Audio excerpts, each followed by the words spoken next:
Good evening, everybody. Kyle Smith alongside Andrew Diedrich as Steel City is about to take on Chicago House AC in a crucial Midwest Premier League matchup.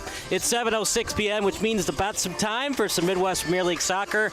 Andrew, both teams 0-0. One team would love to go 1-0-0, but you still get 1 point for the draw. Yeah, I mean, it's still great to be out here regardless. It's a season debut for both these teams. Crosstown rivals, both Chicago football clubs. Very exciting to still be out here. Might not be the best definition of soccer weather I've ever encountered, but it's still something, and we're going to still see a great game out here today, Kyle.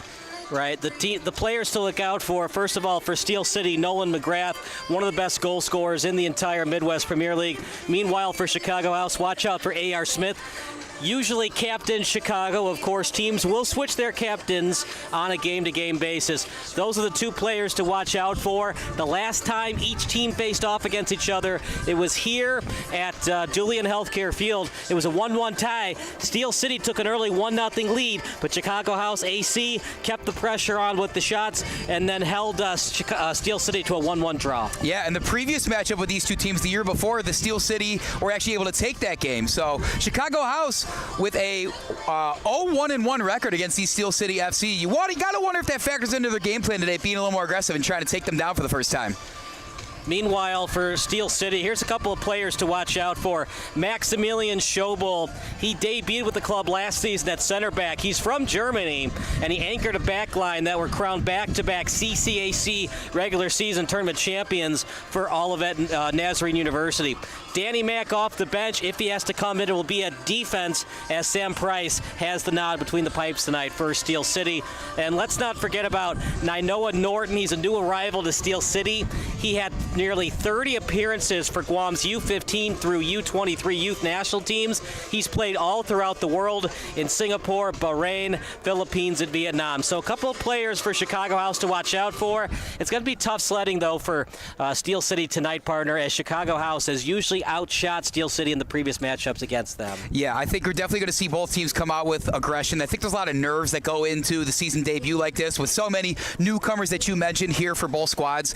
But I think the key here is to not get too fancy. Don't get too aggressive. You know, as much as the fans in attendance and us ourselves want to see the Wayne Rooney bicycle kicks in the box and stuff like that, you know, maybe take the foot off the gas a little bit and play your game the way you know how. We're certainly going to see that in a couple minutes when we, get this soccer match kicked off, folks. All right, we're going to take a break. Starting lineups coming up next here on SBS, a broadcasting network for everyone.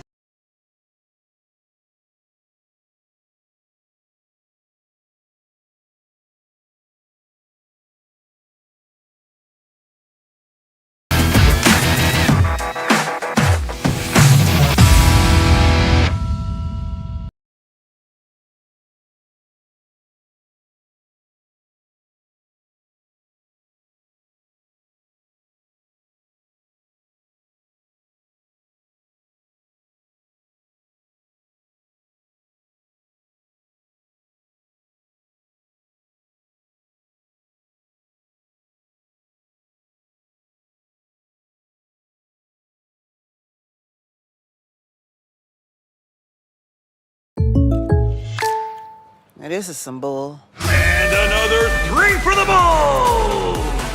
Oh, like a good neighbor, State Farm is there. State Farm's here to help. Like a good neighbor, State Farm is there.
Hinsdale, we'll see what that does for Steel City tonight. Yeah, you wonder what factors into a decision like that. We have seen the brilliance of Sam Price before, but you wonder if the coaching staff is just trying to see a new look out there, see what type of talent is residing on the bench in terms of their goalkeepers.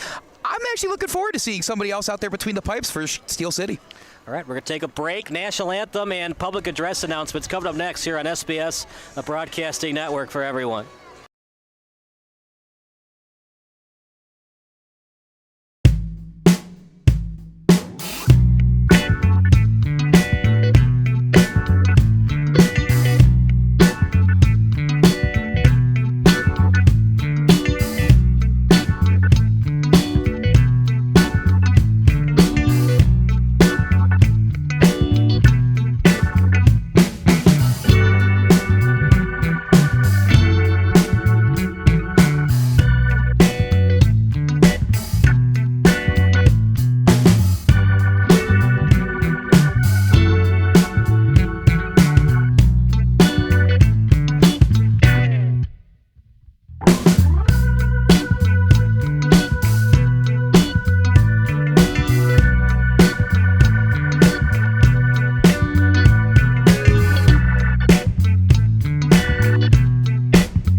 Starting lineups coming up next. Kyle Smith alongside Andrew Diedrich. And what's your prediction today? I think it's going to be a 1-0 win for Steel City. Yeah, I'm also going to take the home team here. It's kind of hard not to, out at Dooley Health and Care Field in Joliet, Illinois. I will go with Steel City FC here, though. I will give them 2 goals. I'm gonna say it's going to be a 2-1 soccer match here. But I do think we're going to see a bit more scoring than we've seen in the past matchups of these. You know, in their past 2 matches combined, only 3 goals. Maybe we'll see some more today. We want to give a big thank you to our sponsors today, honoring Legacy Soccer Club, Legacy's competitive program ran by Mark Powell, Director of Coaching and General Manager, and Dan Nakozensi, Assistant Director of Coaching, contains over 20 teams and 300 players ranging from U8 to high school. Legacy is one of only clubs in the area that has several local area high school and college coaches on staff. Legacy also has several coaches that play competitively, including for Steel City. Legacy provides local athletes with opportunities as both players and individuals. Also honoring Shorewood Soccer League. Shorewood Soccer League is recreational co-ed soccer league operating in Shorewood since 1982. Steel City supporters Freddie Ponce, Christina Seibert, and Ron Eklund head the volunteer-run Shorewood Soccer League. Every Steel City corner kick is going to be brought to you by Pursuit Wealth Group tonight, and every goal will be brought to you by Pursuit Wealth Group as well. We lucked out, partner. It was looking bad at 5:30, knock on wood, but I think we're going to avoid the rain tonight. Yeah, a bit of overcast in the skies. The wind was coming in. Pretty ominous stuff. You know, almost you want to say it's American football weather and not this type of football weather. But it's holding off for now. We got fans in the building. The kids are on the field waiting for Steel City to run out. It's turning out to be a great night, my friend. Sure has.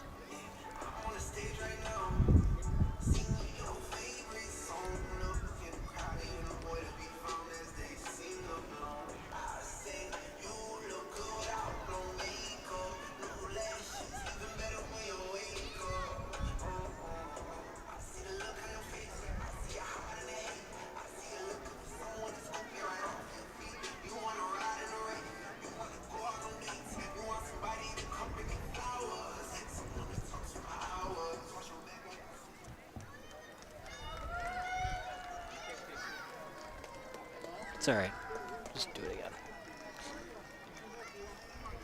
Ladies and gentlemen, welcome to Steel City, presented by Ozinga. Tonight is match day number 1 for Steel City FC in the Midwest Premier League's first division. Tonight's opponent is Chicago House AC. Let's meet the starting lineup and your team roster for Steel City FC. Number 1, from Chicago, Sam Price. Number 4, from Hinsdale, Ryan Koscheck. Okay. Number 6, from Lockport, Lokanen Stampley. Number 7, from New Lenox, Jake Lysick. Number 8, from Tinley Park, Matthew Ribbons. Number 9, from New Lenox, Nolan McGrath. Number 10, from Kankakee, Rodrigo Munoz. Number 13, from Bourbonnais, Ali Silla.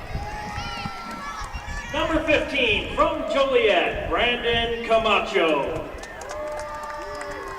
Number 16, from Bolingbrook, Honest Lopinskas. Number 18, from Crest Hill, Jason Eniguez. Number 26, from Highland, Rafael Garcia. Number 8, from Aurora, Sergio Reyes. Number 32, from Crown Point, Carter Beckham.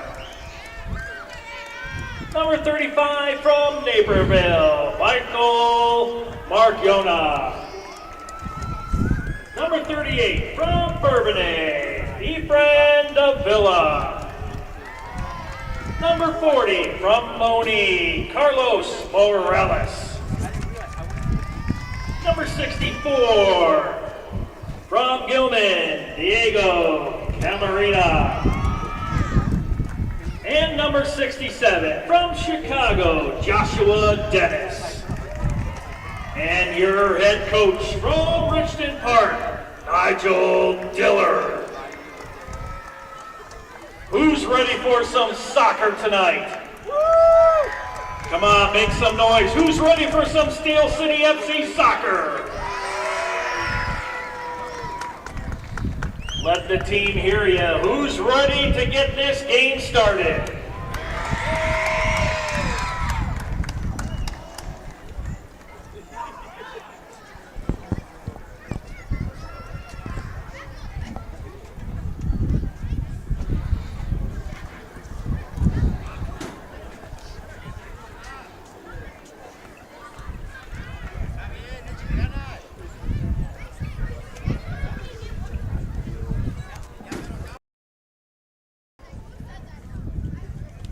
Thank you so much. Bill Downing does a great job public address announcing for most of the Steel City games.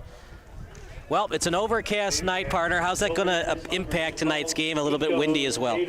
Yeah, that ball's really going to sail on both of these teams whenever they choose to clear it, or maybe a big centering pass into the box.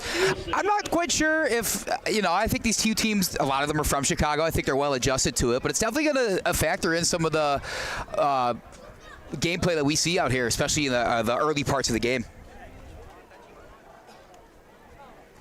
So Sam Price will get the start.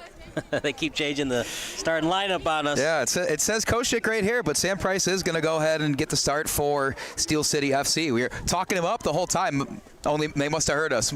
Might as well put him in the game at this point. As he said, Koshik and Price, right? So Koshik will be playing on the D line and Price between the pipes. Most likely, since Price has the most experience in the Midwest Premier League. Steel City in the red, black, and white. Chicago House in the dark green and white. White being the primary color on their jerseys.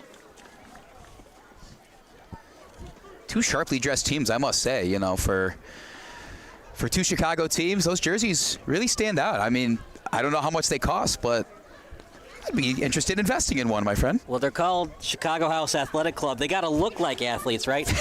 You don't have to be athletic. You just have to look athletic. Exactly. They sure look the part out there. So let's see if Steel City can give them a run for their money today. Looks like we're going to have our coin toss at midfield right now. So two captains for Steel City. One captain for Chicago House. I like the cone drill right before we play. Keeps the mind ready, keeps you sharp, I guess.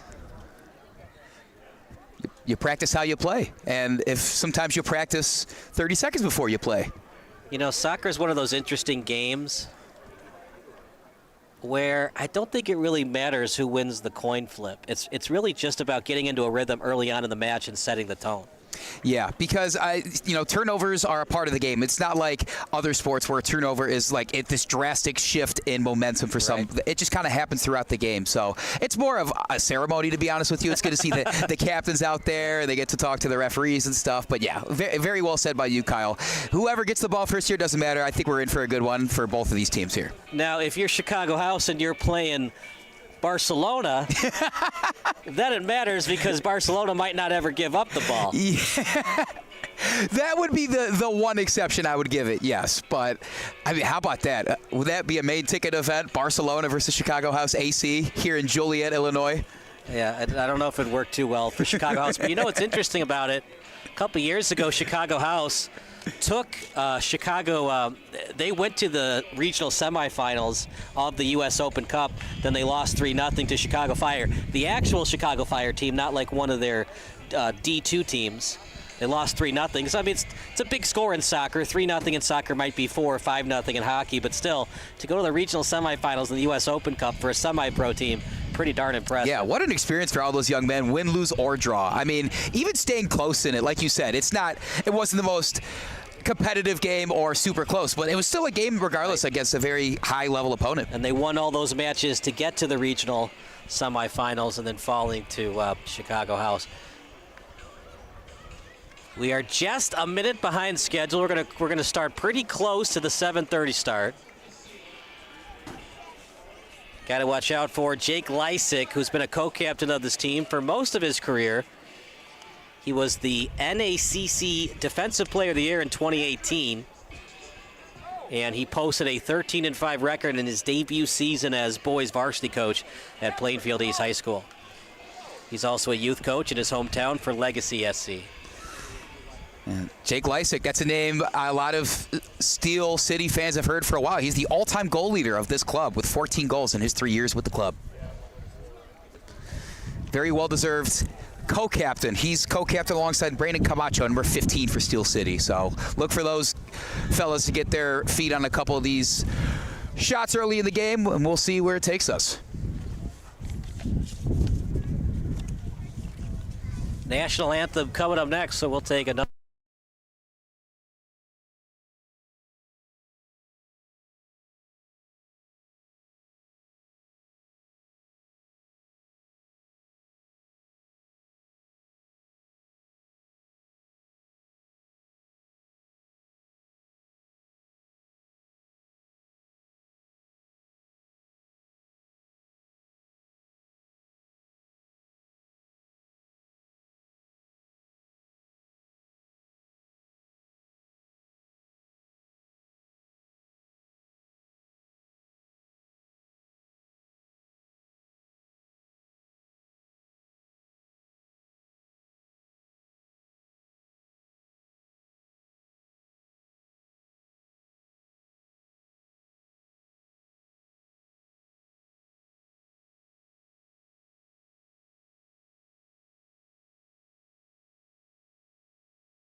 There we go. This is crapped out. Good now? Cool.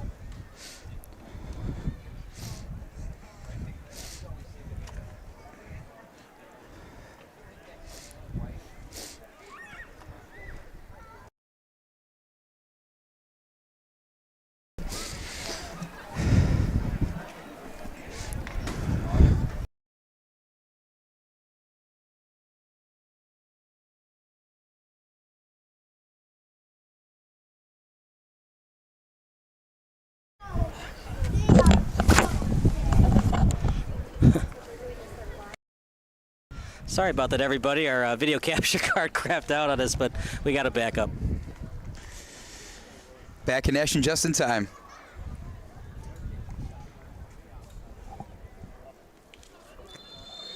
And here we go. Play starts here at beautiful Dooley and Healthcare Field. It'll be Chicago House who will have the first possession of the match as they kick it up to midfield. With a left-footed boot back to the midfielders. And then back to the D-line. Left-footed kick. And Lysick with the steal. Here comes Lysick. That didn't take long. We talked about it a lot in the pregame show, Andrew, how soccer is very much a sport of turnovers, and early on, Steel City for the first turnover of the match. And who else but Jake Lysick, one of the co-captains here. You know, his ears must have been burning out there on the pitch. We were talking about how he's very dangerous for this Steel City FC team, and he, got his feet on that ball early and made it down real quick. We'll see what Steel City can do with the rest of his possession. Here's a great pass. Yeah, definitely right on stride over to Carlos Morales. Trying to set it up with the crosser. It's kicked away, and it will go past the end line. Corner kick coming up. Not the start that Chicago House wanted. They lose the ball early on, and Steel City with a chance to take advantage with a corner kick. Yeah, corner kick already pretty much in the first minute here, and pretty good clear by that House defender right there. You know, if you kick it over the fence here, does that count as a home run here as well? Making things happen on the field. They might need a paint job in left field. Down the line, that fence is hurting a little bit. It's going to be Rodrigo Munoz to take the corner, right-footed boot. This corner kick brought to you by Pursuit Wealth Group.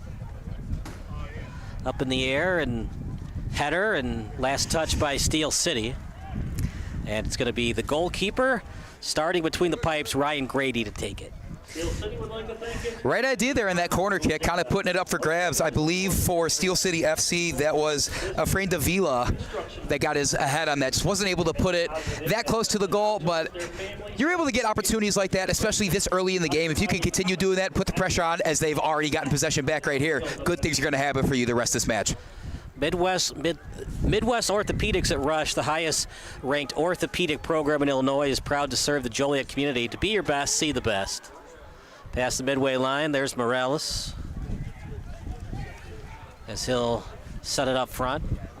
And back to the midfielders, Salah. And you'd hate to see that, partner, a wasted possession right back to the goalkeeper. Yeah, a bit ambitious on that from number 13, that's Ali Salah for Steel City FC. I mean, they have been dominating the time possession so far. Granted, we are only 2.5 minutes into this match, but it's been good to see it. It's a welcoming sign for Steel City FC and their fans early on. Is this going to be a left-footed boot?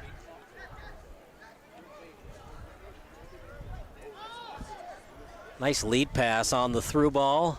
Trying to do the crosser. Last touch by Steel City, and the first corner kick for Chicago House coming up. The setup by Abdul Wahab.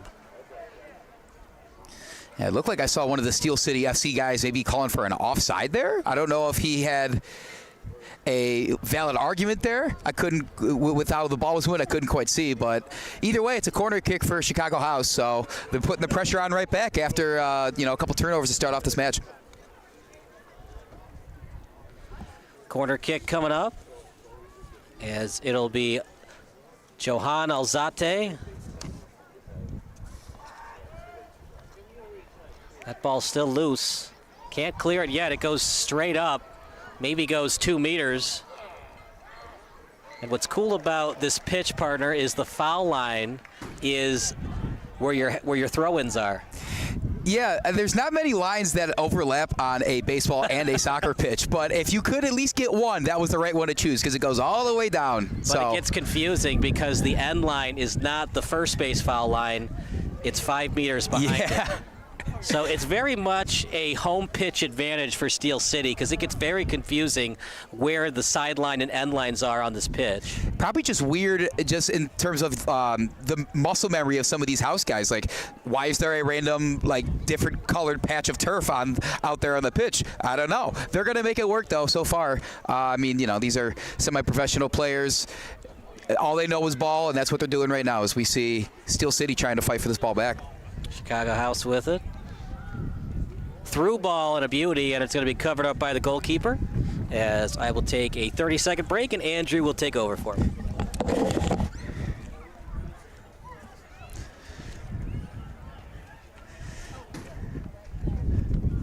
Steel City FC's goalie's going to kick it out of his own box. It's Ryan Koshik with the start. Steel City controlling it, and got a man going down, and it looks like we are going to get a foul here. Yeah, it was going to go Steel City's way either way. It was either going to be a throw-in or a free kick. What's great about soccer is players have told me over the years what they prefer. You're in the safe area to give up free kicks, in between the midway line and 10 meters on each side. Some players prefer the throw-in because the defense might not be ready for it, and you keep the pace, especially if you're a team that likes to run up and down the pitch.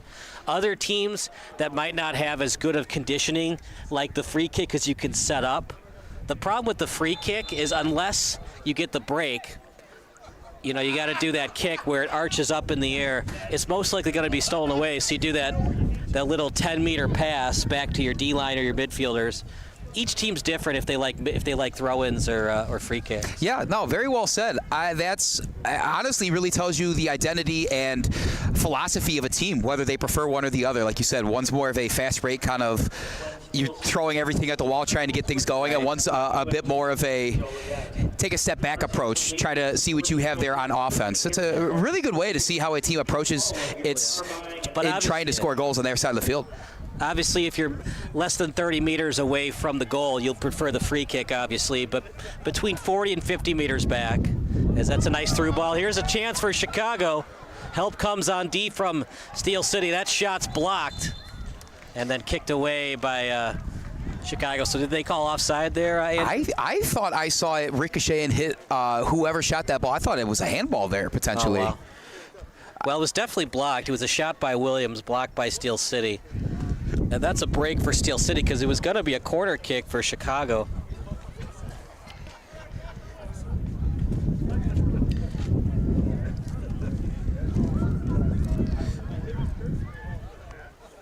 Between the pipes tonight is Sam Price for Steel City. As that high arching kick. And then headed up and away by Chicago. Right off the chest, kick to himself, beautiful play. Through ball is successful. And now here comes Steel City briefly. Now on the counterattack is Munoz. Intercepted by Chicago, back to Steel City. Hesitation move by Munoz. Back to the midfielders as it's played by Davila. And then over to the D-line. Right-footed boot. He was onside, we play on. Maybe a little over-aggressive, Andrew, but he was onside. If it had just had a little bit less in the velocity, it might have had a chance for a breakaway for Steel City. In addition, got to give credit to Ryan Grady, the keeper for House AC right there, recognizing that early and getting up before any catastrophe could have happened where somebody got an unabated shot at the goal. The highest rated orthopedic program in Illinois is proud to serve the Joliet community. To be your best, see the best. Steel City would like to thank its presenting partner, Ozinga. Ozinga is a fourth-generation family-owned American business in the construction materials industry. They make a positive impact on individuals, their families, and the community for generations by providing concrete, aggregates, and cement that help build a better future. Left-footed boot. Watch 40 Munoz here coming up the wings. He's been a problem for House already tonight. Let's see if he continues to be so. They are forcing Chicago to clear it. Those are tough through balls with a lot of, it's a saucer pass. But they are forcing Chicago to defend those.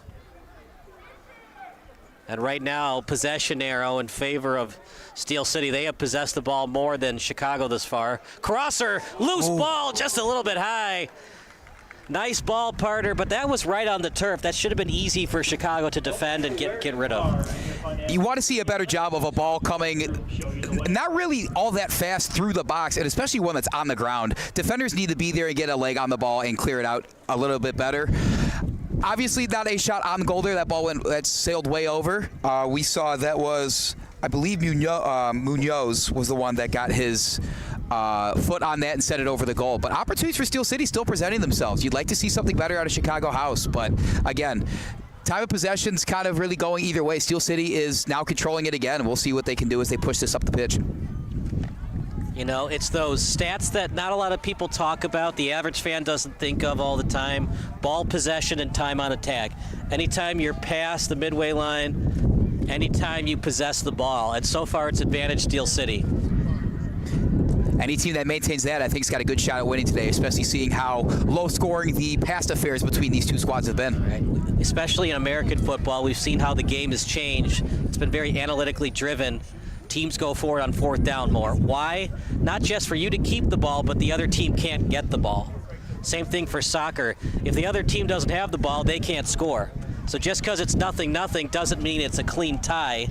You might be beating them in terms of ball possession. You want to win, but you also want to not lose, and analytics, I think, has really tapped into both of that. Here we go. Lysick might be offside. They play on. Kicked over his head. He scores!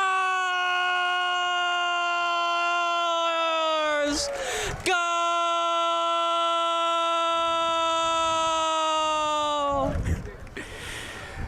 Emphatic goal call by my partner Kyle Smith there. I mean, a beautiful play by Lysick getting ahead there. Like I said, he was the guy to watch out for. He's the all-time leading goal scorer for this Steel City FC team. Just a beautiful pass way up the pitch to him. Really a poor job by Chicago House covering him. I mean, you got to know where that guy's at in the pitch at all times, Kyle. Yeah, I think he might have been offside, though. Maybe that's why. Fans will take it. You saw the goalkeeper in Ryan Grady, like he's a step ahead of the last foot. What's going on here? You know what, though? It's one of those rules. Maybe one of these times, I mean, you can see it. Here's the through ball.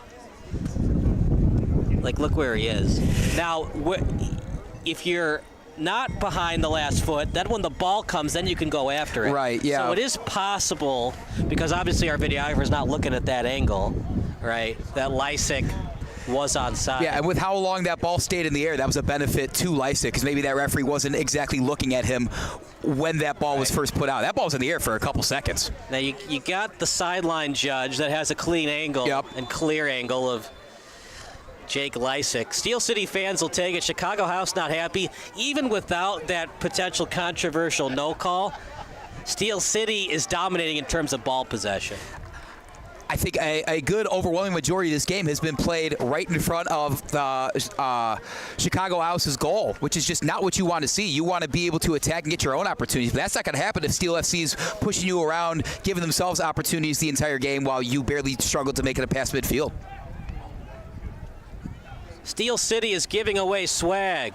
Follow us or post a picture and tag us on Twitter, Facebook, or Instagram, and we will select a winner in the 60th minute for Steel City swag. That goal is brought to you by Pursuit Wealth Group. It was scored by Jake Lysick. I believe it was assisted by Munoz. We'll wait for, we have Stat Crew Digital Live Stats today. We'll let you know in a minute who had the exact assist. But, well, controversy galore. And partner, until we get that blue line that we paint on a soccer pitch, it's up to the officials to decide if he was offside or not. Flag did not go up, and I guess the call stands as it is. I guess even a bad call or an incorrect call is still a call either way. So now it's blown dead, but is it blown dead because players are hurt, or is it a foul against Steel City? City goal was scored by number 7, Jake Lysick. That's his 15th career Steel City FC goal. And the assist will go to number 26, Rafa Garcia. So Rafael Garcia is credited with the assist. As James Godronsky will join us in a minute. James, what a beautiful goal from Jake. You had a better angle on it than us. Was Jake onside, or did Steel City get a break, and was he actually offside? He was indeed onside on that goal.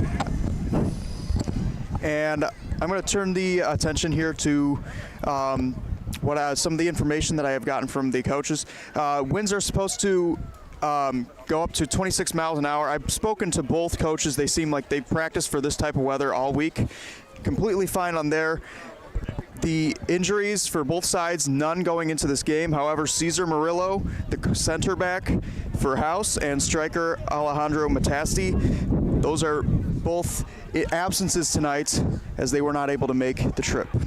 All right, thank you so much, James. Yes. He will join us in a couple of minutes as James, our in-game field reporter today, giving us a lot of in-game analysis of tonight's match. 1-0 lead. Well, you heard it for yourself, Andrew. James, Jake Lysick was indeed onside, so no break for Steel City. It was a clean play. I almost want to say Steel City deserves it with how they've been dominating the offensive possession so far. Really, every time that Chicago House has gotten the ball back, they've gotten a steal right and forced a turnover right then back there. And their control of possession here, they now push it onto a little bit closer to the goal right now, but that's going to sail long, and we're going to get a goalie kick for Chicago House. You say goalie kick? The goalie does kick the ball. You can't deny that. You're such an American calling a soccer game. Goalie kick. Enlighten me then. What should I be calling it? Goal kick. Goal kick? To be fair, the goalie does kick the ball, if nothing else. This is true. Look, I've learned the same thing as you have. For the longest time, I grew up with basketball, football, all the American sports. I used to say overhead pass, which is not wrong, but it's not the terminology. You always say throw it. He does pass it over his head. I see where the confusion comes from. But in basketball, you can always say overhead pass. You can always say chest pass. You can also say, But in soccer, it's always a throw it. And you try to say through ball. You try not to say in stride. But they're both fine, but they prefer through ball. I appreciate you whipping me in shape, though. I don't want I don't want to be just another scummy American commentator that doesn't know the sport. I want to be the best of the best next to you, my friend. You want to be like Tommy Smith? Yeah, you said it. Who is Tommy Smith? The English guy. Remember? The equalizer. Okay, so like the soccer guy. Okay. Sorry, the football guy. Yes. Sorry to any Brits watching out there. Over to his right foot. Here comes Morales, hesitation move. Stolen away by Smith. That's why he's one of the captains on this team. Lead pass. Kicking it to himself in stride. Good job not fouling. In the box, can't slide tackle now. And then beautiful job kicking away that time by Lapinskaz. Kramer, good tap pass. As that shot partially blocked. Things not going Chicago House's way right now as Avalos' shot was a clean block by Steel City. Yeah, that was probably their best opportunity we've seen so far in the match, but just a great job by the defense of Steel City to get whatever limb they could in front of that shot there. Still, though, Chicago House showing good signs on offense when they actually have the ball on the side of the pitch. A great centering pass and then a pass off of it to give them an opportunity and have some sort of foul here. Now, this might be something, because if we get a free kick out of this, this might provide a pretty substantial opportunity for Chicago House. If it's in the box, it's a PK. So that was the block. I'm not seeing a foul. Kramer the pass. I guess they're saying, I don't know. That's a pretty ticky-tack. Meanwhile, free kick, shot, easy save. Good job bending it like Beckham, though. He got it over the wall, just couldn't finish the play. Tried to hug it in that inside post. It was a really good-looking shot in the air, but that would be, oh, that is number 4, Ryan Koshik, out there for Steel City FC between the pipes. Back and forth, so I guess Sam Price is at D tonight. You'll see that on time to time. I mean, we did a game, PSG Academy, that's 19U travel, and they moved up their goalkeeper to forward, and he scored the game-winning goal. Wow, goalkeeper to forward. Check that out. You know, goalies sometimes get the bad rap. They're at goalie because they can't kick. Yeah. Not so much, my friend. Goalies are people, too. Goalkeepers are people. Goalkeepers. Not goaltender. I know that at least. They don't call them goaltenders here, do they? No goaltender. Yeah. Number 1, I've gotten a couple of frowns when I've said netminder. It's more of a hockey thing. Left-footed boot. Crosser in front, shot! Oh, just wide. Partner, does it look like Chicago House is a little lethargic out there? Some of these crossers should be easy to kick away and clear. They just don't even look like they're coming close to catching up to a lot of these. I don't want to say that Steel City is just dominating them and being quicker out there, making better decisions, but that's really what it looks like in this first however many minutes we are through this game. We're in the 20th minute right now. You'd like to see a little bit more passion out of Chicago House, maybe right here with an opportunity, but that looks like it's going to fall right into the hands of number 4. That is Koshik again for Steel City. I'm not really sure what's going on with Chicago House. Maybe they just need a little halftime fire up. Not a lot of answers from them right now when it comes to the Steel City attack. Give up one more goal, that could be it. So for Chicago House, got to at least get 1 point. The old saying goes, you try to go 600 or better winning percentage at home, and you try to go at least 500 winning percentage on the road. In soccer, it's so important to get the draw because it's 0 points for a loss, 3 points for a win, and 1 point for the draw. Yeah, any point you can get, especially this early in the season against a rival, is big.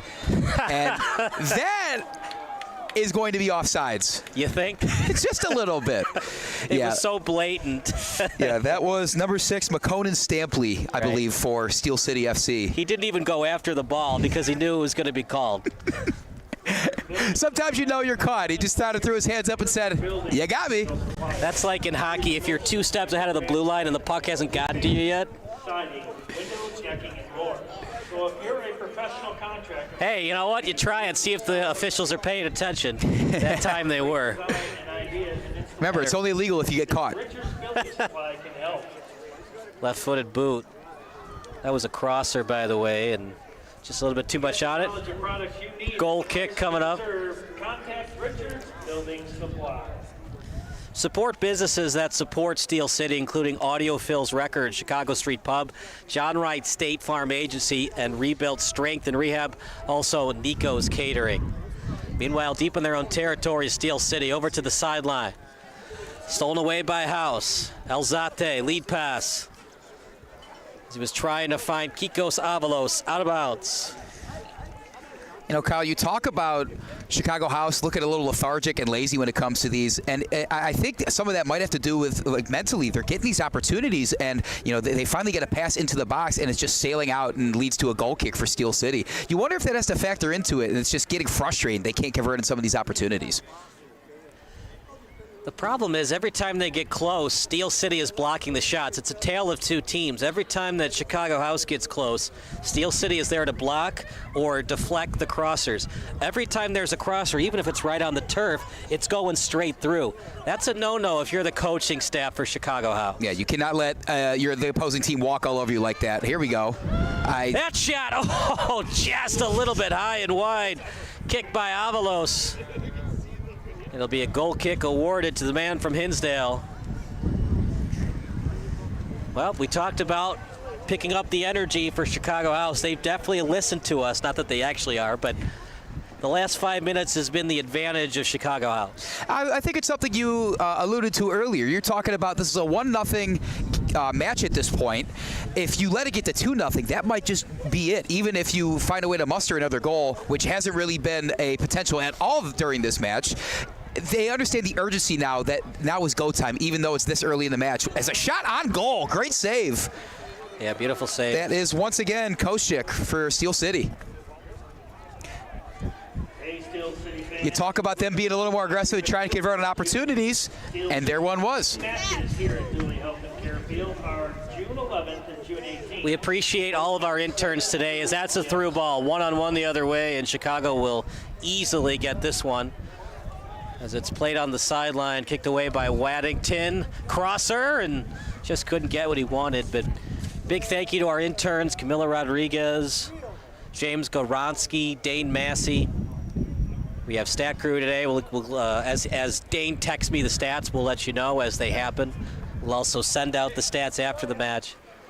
But a 1-0 lead for Steel City, but they got to maintain the pressure on the gas because Chicago House got close to tying this one up. Yeah, you hope they see that there's a chance for them to extend this lead and almost put this match out of reach real early in this first half. Not actually put it out of reach, but put it to a point where it's going to require a lot on behalf of Chicago House to go ahead and get back into this one. They seem very controlling. They're still controlling time of possession as best they can. And, you know, if they keep that up, I don't really see how this game is going to change from its current state right now. As we have some stats for you, brought to you by Stat Crew. Early on in the match, with 2 shots, it was 25 Hansa Nicka. I think he has the wrong number. Nicka's not on the roster today.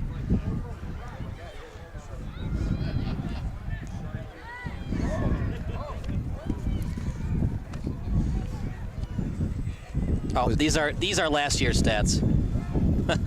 That was last year's game, Hansa Nicka. I'm sure it was a good goal, though, or a good shot on goal. Yeah, we were there. We were here for last year's game.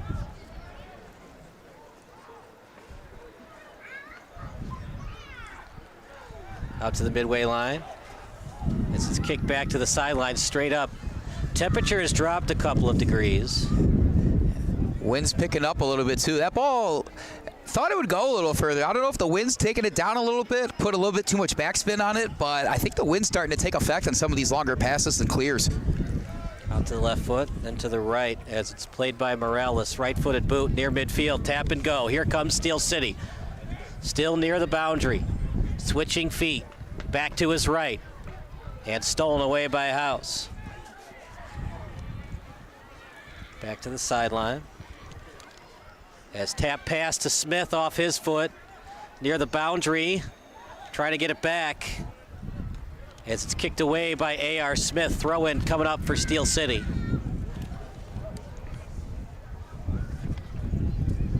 And A.R. Smith, he's got the hands on his hips a little bit, Andrew. He looks a little bit gassed. Yeah, going back to you wondering why the Chicago House is letting all these centering passes and passes go through right in the box, letting those through passes actually get through so easily. That might be a reason why we're seeing the physical manifestation of some fatigue and some tiredness from Chicago House. Booted back. Comes the pressure from House. Sent up and then kicked straight up in the air by Davila, off the head, and then kicked back to the D-line. Left-footed boot, stays on the turf. Smith steals. Stolen away by Steel City. Out to the boundary, Morales plays it. He tried to get past Kramer. Kramer said, I don't think so. And Kramer will play it back to the D-line. Cheating up, now past the midway line. As here comes Chicago House. No choice but for the goalkeeper and Koshek to get a piece of that. As he gets both hands on it. And a pass over to the right sideline.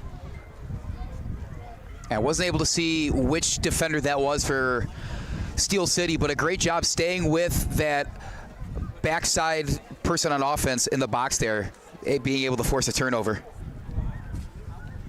Chance now for Steel City out in front. And that time, Chicago House put 3 people in the 18-yard box. You'd hate for them to do that the rest of the match because you're bringing people back that you'd love to have them at midfield.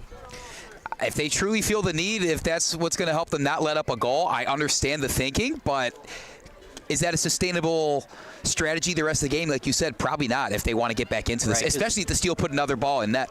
If it was a 0-0 draw, I wouldn't mind it, but you're down 1-0 and you've had limited opportunities.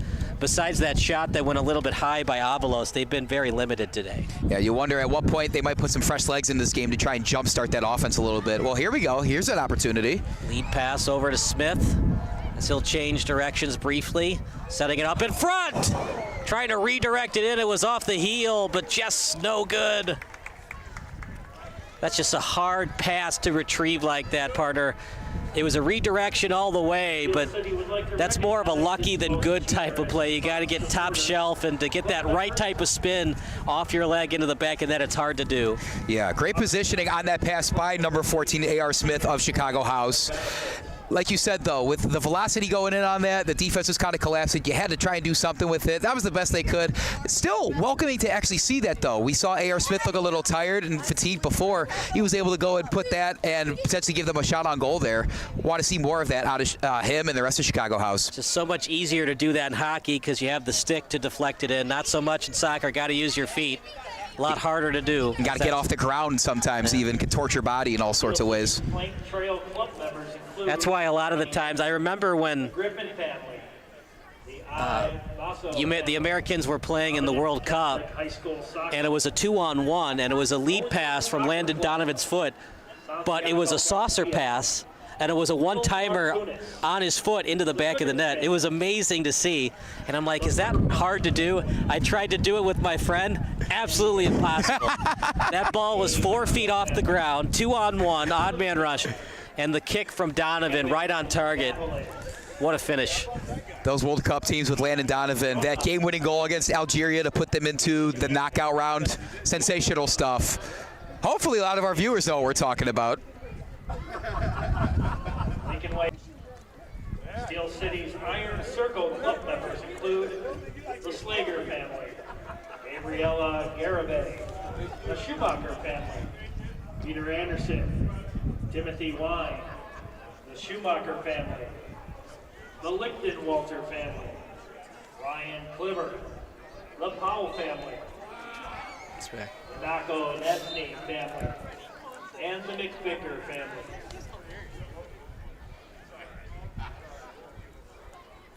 Free kick awarded for Chicago House.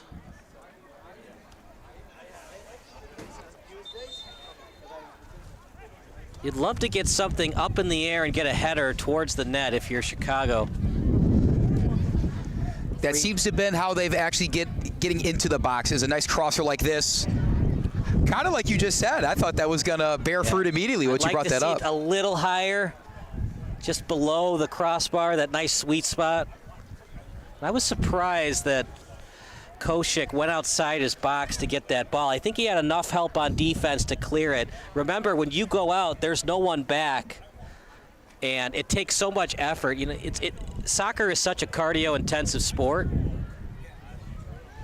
that when your goalie goes up like that, you've been running the entire match, so your defender has to run back to the end line to get back. That's asking a lot more effort out of your players that you don't necessarily want this early on in the match. Yeah.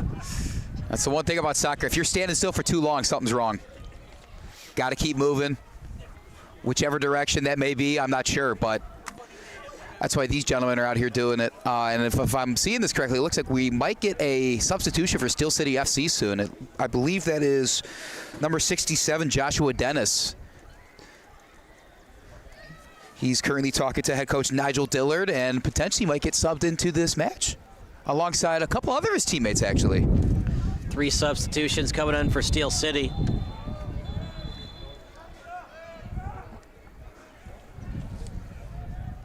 That's a yellow.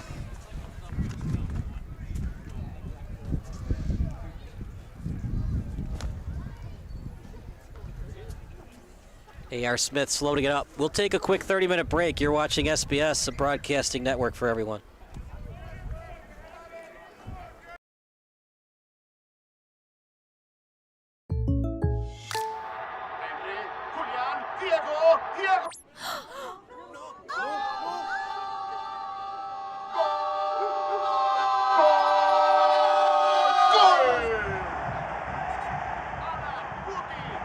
They're my name.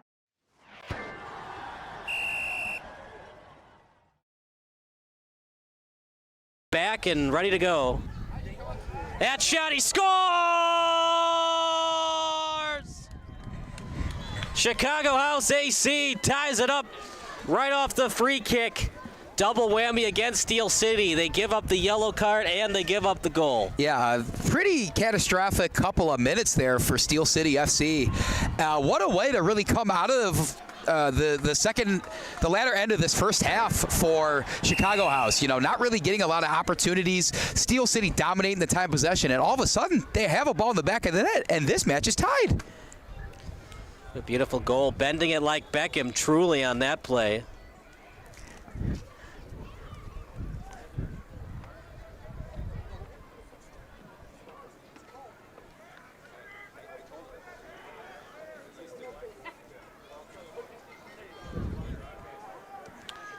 As it'll be advantage and possessed by Steel City.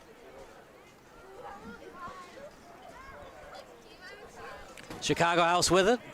Over to the boundary, Kramer. Crosser, headed straight forward. Easily picked up by Avalos.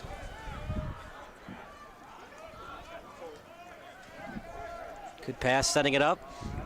A.R. Smith, that's got to be a foul. That might be a yellow card. Everybody saw that one. Andrew, if it's not a red, definitely going to be a yellow. Yeah, that was definitely something. There was a lot of pleading and protesting from Steel City. It looked like 67 Joshua Dennis, who just got substituted in. But I don't know if we're going to get a card here. It looks like we might just have a free kick for I disagree Chicago with that. House here. I was a little hesitant on the yellow on the far boundary. That time, that was a clean push. I thought that was more of a yellow than the other one. I agree with you, yes. Either way, a free kick. Free kicks have been kind to Chicago House, as they were a couple minutes ago. Let's see what they can do here.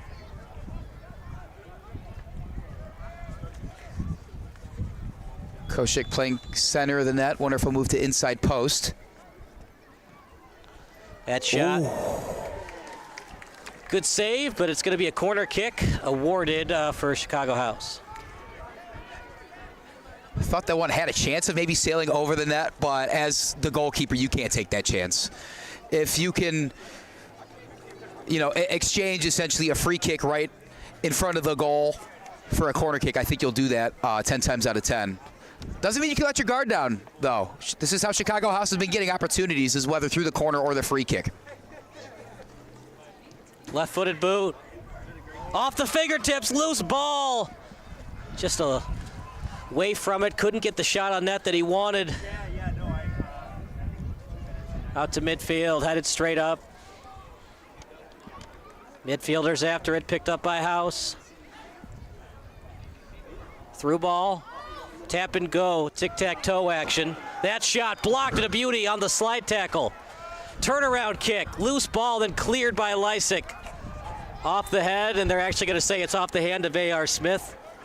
What a break for Steel City, as it was a great counter that time from Chicago House. Yeah, numerous opportunities from both sides of the net for Chicago House. Really impressed with the way Steel City was able to get back on that. whether it was that slide tackle in front of this inside post closer to us here, or just being able to clear it when that ball got put up in the air. Oh, 1 second. I believe we just got a yellow card on one of the members of Chicago House. That'd be A.R. Smith, 14. You could make the argument it was a handball. I thought it hurt neck. No matter what, if it hits the hand, it's still a handball, even if it hits the neck first and then the hand. But he's really, truly pleading his case here. Doesn't believe that was a handball. I don't know how much it would have impacted if they did call the handball, though. They still would have had an opportunity, but it was nowhere near as good as they had before. Right. Well, it's a disadvantage for Chicago House because the ball was not going to go out of bounds. It was played at the sideline before going out. A.R. Smith isn't happy because they wanted to maintain the pressure. But a handball is a handball. Something weird happened. It didn't just go off the neck. That's a nice play by Avalo. Shot just a little bit wide. And we talked about how lethargic Chicago House looked the last 10 minutes. They are putting the pressure on Steel City these last 20 minutes. I'm not sure what switch flipped in the minds of a lot of these Chicago House players out here on the pitch, but I mean, it's almost like night and day from what we saw in the first 10, 15 minutes of this match. As we close out this first half, you wonder if they're going to keep this pressure up. I mean, I think they'd be silly not to with how much pressure they are putting on the goalie, the defenders of Steel City. Steel City really hasn't gotten the ball in front of Chicago House's net in quite a long time. And we're going to get a clarification. See, they're not updating the electronic scoreboard, but we're getting, one of our live chatters says it was not scored. So it might still be 1-0 Steel City. You had one job, public address announcer. No, he's doing a great job. But they did activate it. It would be nice to know if it was a goal or not. Yeah. He did announce the goal, though, and the assist. For Chicago House? For Chicago House, I'm not sure. Right. The Steel City one, yes. Yes, well, everybody know that's a goal. Okay. Yeah, we can get a clarification on that. This first half's a couple minutes out from drawing to a close.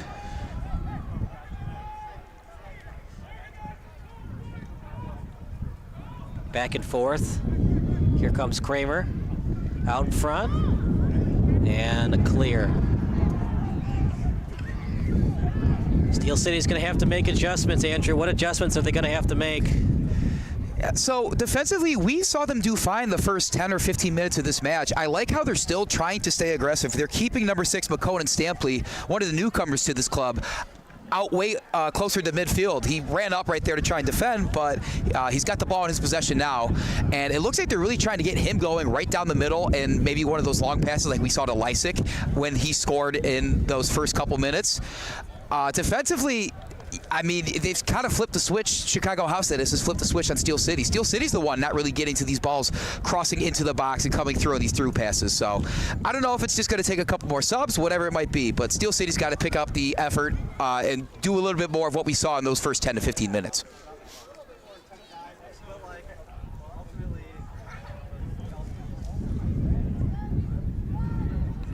Another chance. That one's wide.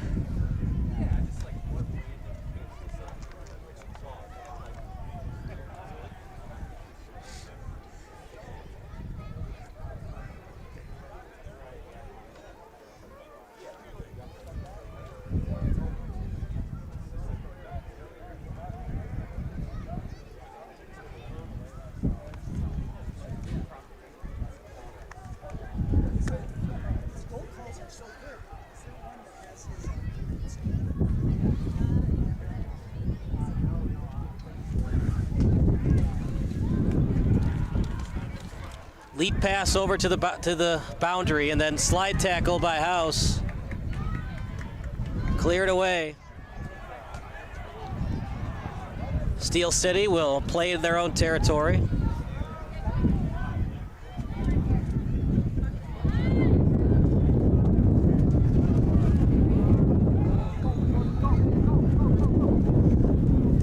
And then tapped away to the boundary.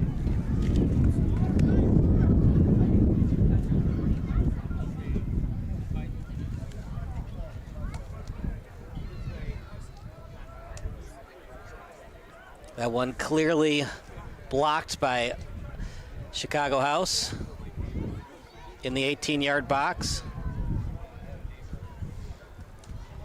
And it goes to the end line, now going to be played by Chicago House, and it's going to be a foul against Steel City.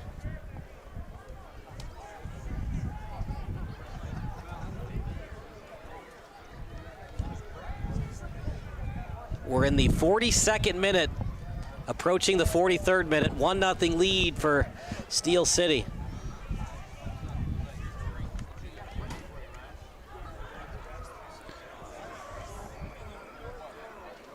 At the boundary. And it's going to be kicked away that time by Steel City. Another goal kick coming up for Chicago House.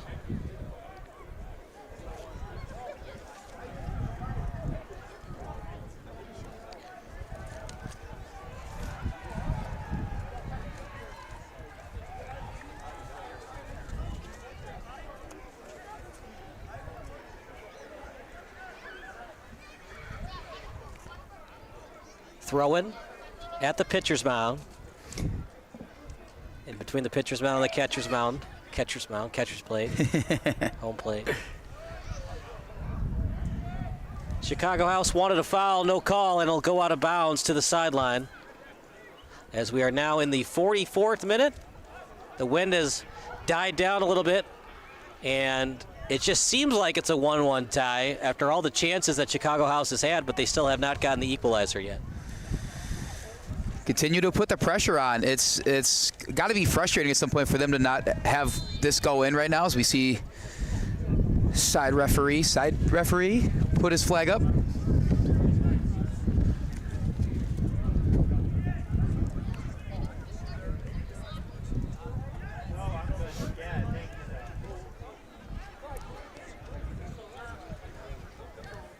Have a free for Steel City. Back over to midfield. Steel City has just not won that many battles the last 5 or so minutes. As they'll kick it back to the D line. Up front to Lysick. Lysick, he's got space in front of him. Lysick with a nice move. Lysick in the box. Chance for Steel City, and having to cover it up is Grady. Partner, Chicago House was giving Jake Lysick way too much room to work with and was allowing Jake Lysick to do what he wanted to do. Yeah, if you give him that much space to operate, he's usually going to make you pay. He's got the opening goal in this match so far on a great pass from his teammate on the other end of the pitch. But, I mean, if you let Lysick in some open space like that, bad things are usually going to happen. Great job by Ryan Grady from Chicago House, the keeper right there, to go ahead and pounce on that. But, whew, Lysick in the open field, that's a scary sight.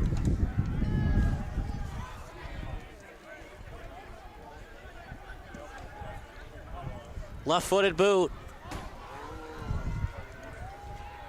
It was right on target as it was received by Iniguez. Now over to Camacho to the other side of the pitch. Nice move. Chance for Steel City. Out in front, crosser, and it's off the post. I don't know if he was actually trying to shoot that on net. I thought he was going to do a little crosser header try, but instead he tried to shoot it on net. I thought trying to pass that into the box, like you said, would have been a better idea. But Makoto Stampley clearly has a missile on his right leg, because that was quite the shot into that post. Makoto Stampley is one of the newcomers to this Steel City FC team. He was actually on Lewis University's Final Four squad. They made it to the Final Four of NCAA Division II soccer playoffs. So, welcome Makoto Stampley. Gonna get some action here from the referee. What's he got to say?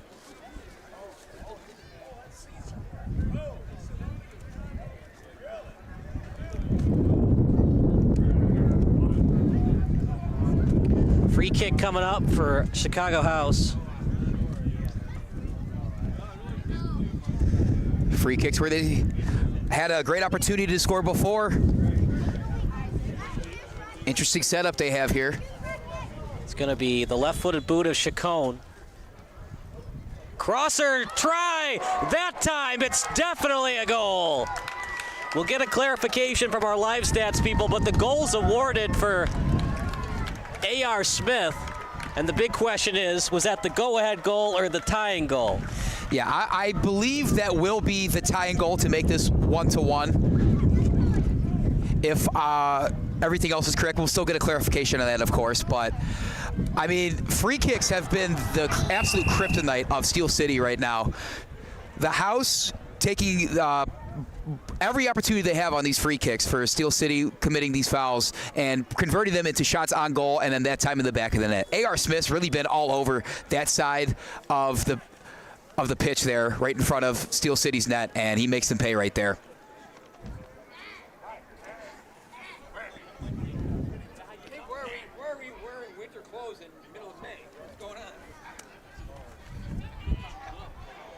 Chance now for Steel City. As we have a clarification from our stat crew guy, it is indeed a tie score, not 2-1. Thank you to our faithful viewers for letting us know about that and getting us the opportunity to clarify that. Right. Thanks for sticking with us. Because they didn't update here, so we have to guess because there's no updates on the electronic scoreboard. Yeah. And it went off the side of the net. I thought it was in the net, and then they put the ball at midfield like there was a goal. Yeah, it definitely doesn't help when the scoreboard still reads 0-0. And just so you know, folks, there's 0 balls, 0 strikes, and 0 outs, too. I know how important that is during a match of soccer. A match of soccer. Substitution coming in for Chicago House. It'll be Johan Alzate as he's back into the match. And that will do it for the first half. Exciting soccer, but a lot of adjustments that Steel City have to make as Chicago House was taking it to Steel City those last 20 minutes. Yeah, pretty much dominance of the latter part of that first half right there. So a lot of things to talk about in the locker room for Nigel Dillard and Steel City FC, but it's a 1-1 match, anybody's game at this point. We'll take a break. Halftime stats coming up next here on SBS, the broadcasting network for everyone.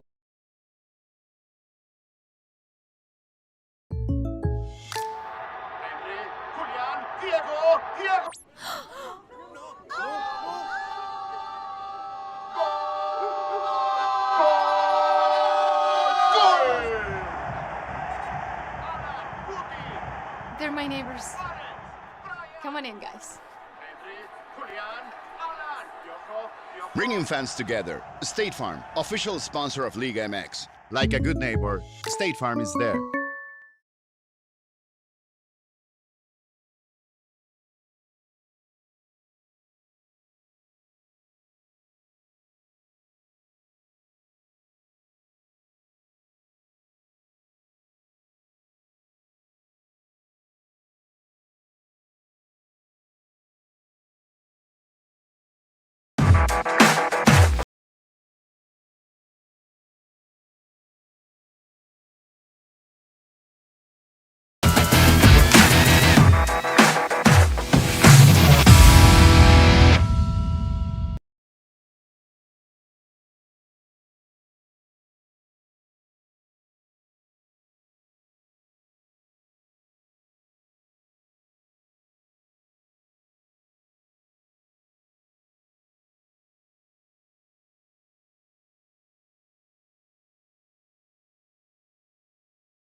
They're my neighbors. Come on in, guys. Bringing fans together. State Farm, official sponsor of Liga MX. Like a good neighbor, State Farm is there.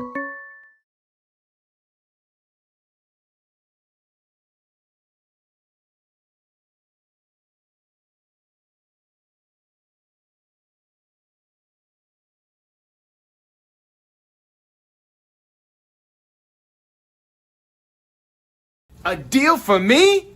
A deal for everyone!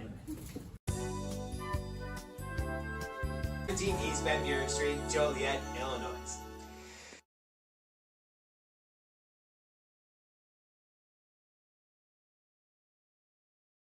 We're known as Levin Tire, but we're so much more than just a tire dealer. At Levin Tire and Service Center, we do oil changes, brakes, alignments, engine and electrical work, and much more. And of course, we're the best choice for tires, with a wide variety from the industry's most trusted manufacturers. Plus, you'll get customer service like a small business with pricing better than a national chain. Visit one of our 6 locations today. We're more than just tires. Levin Tire and Service Center, since 1918, earning your trust one day at a time.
All of us at Quintillan Crane Orthodontics know the importance and the impact that a smile can have on our patients, and we are committed to delivering that smile to them that's going to last for a lifetime. So what sets PNC apart from every other practice is the focus on the patient. I think it's the people that sets Quintillan Crane Orthodontics apart. We have beautiful facilities, we utilize the best technology, but at the end of the day, it's the relationships that we can build with our patients.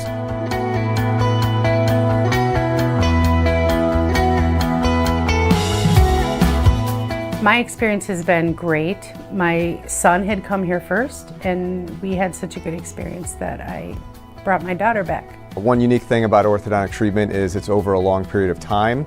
The ability of our staff to be able to provide that positive experience, I think, really sets us apart. The reviews we get often talk about our staff members. And then just to be there along your whole orthodontic journey, making every step along the way as comfortable as possible. We're committed to delivering life-changing smiles to our patients, and are excited to see the benefits that those smiles can provide them.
A deal for me? A deal for everyone. 17 East Van Buren Street, Joliet, Illinois.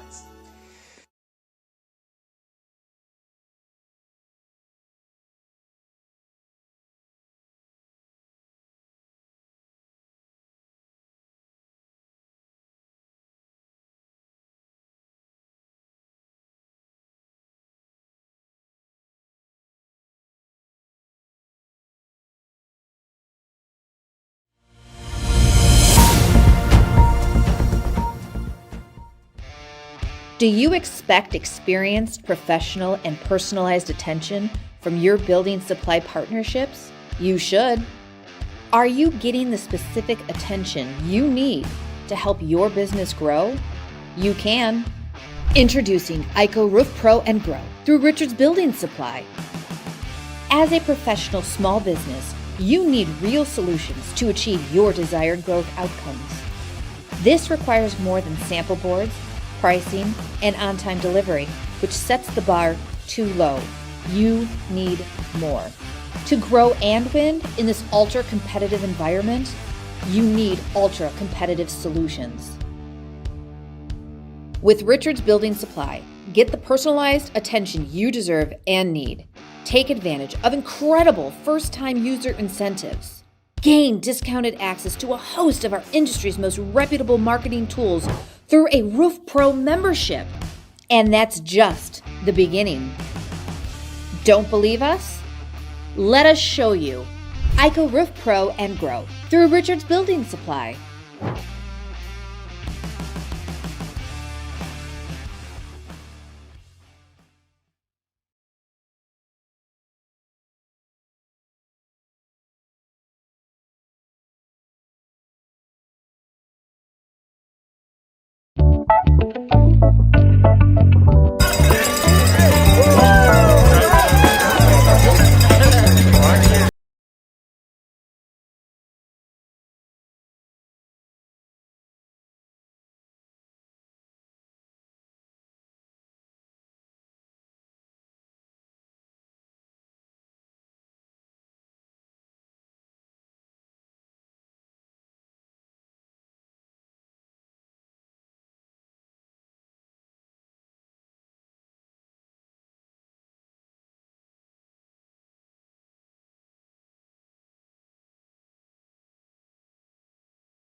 Now this is some bull. And another 3 for the ball!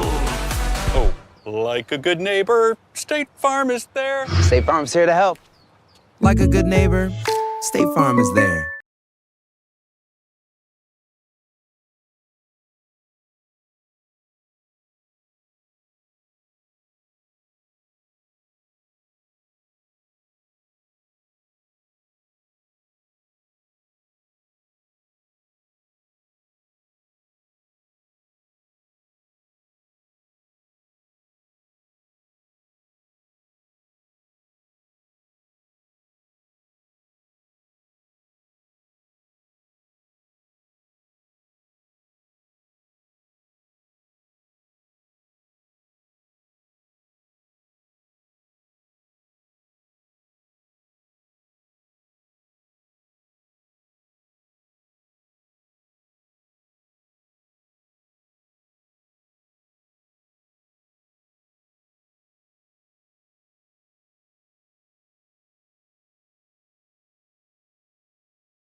We're going to get a clarification, folks, about the goal that was not in the first half. Meanwhile, it's a 1-1 tie. James Gorowski, our field reporter, is down at field level to get the exact reason.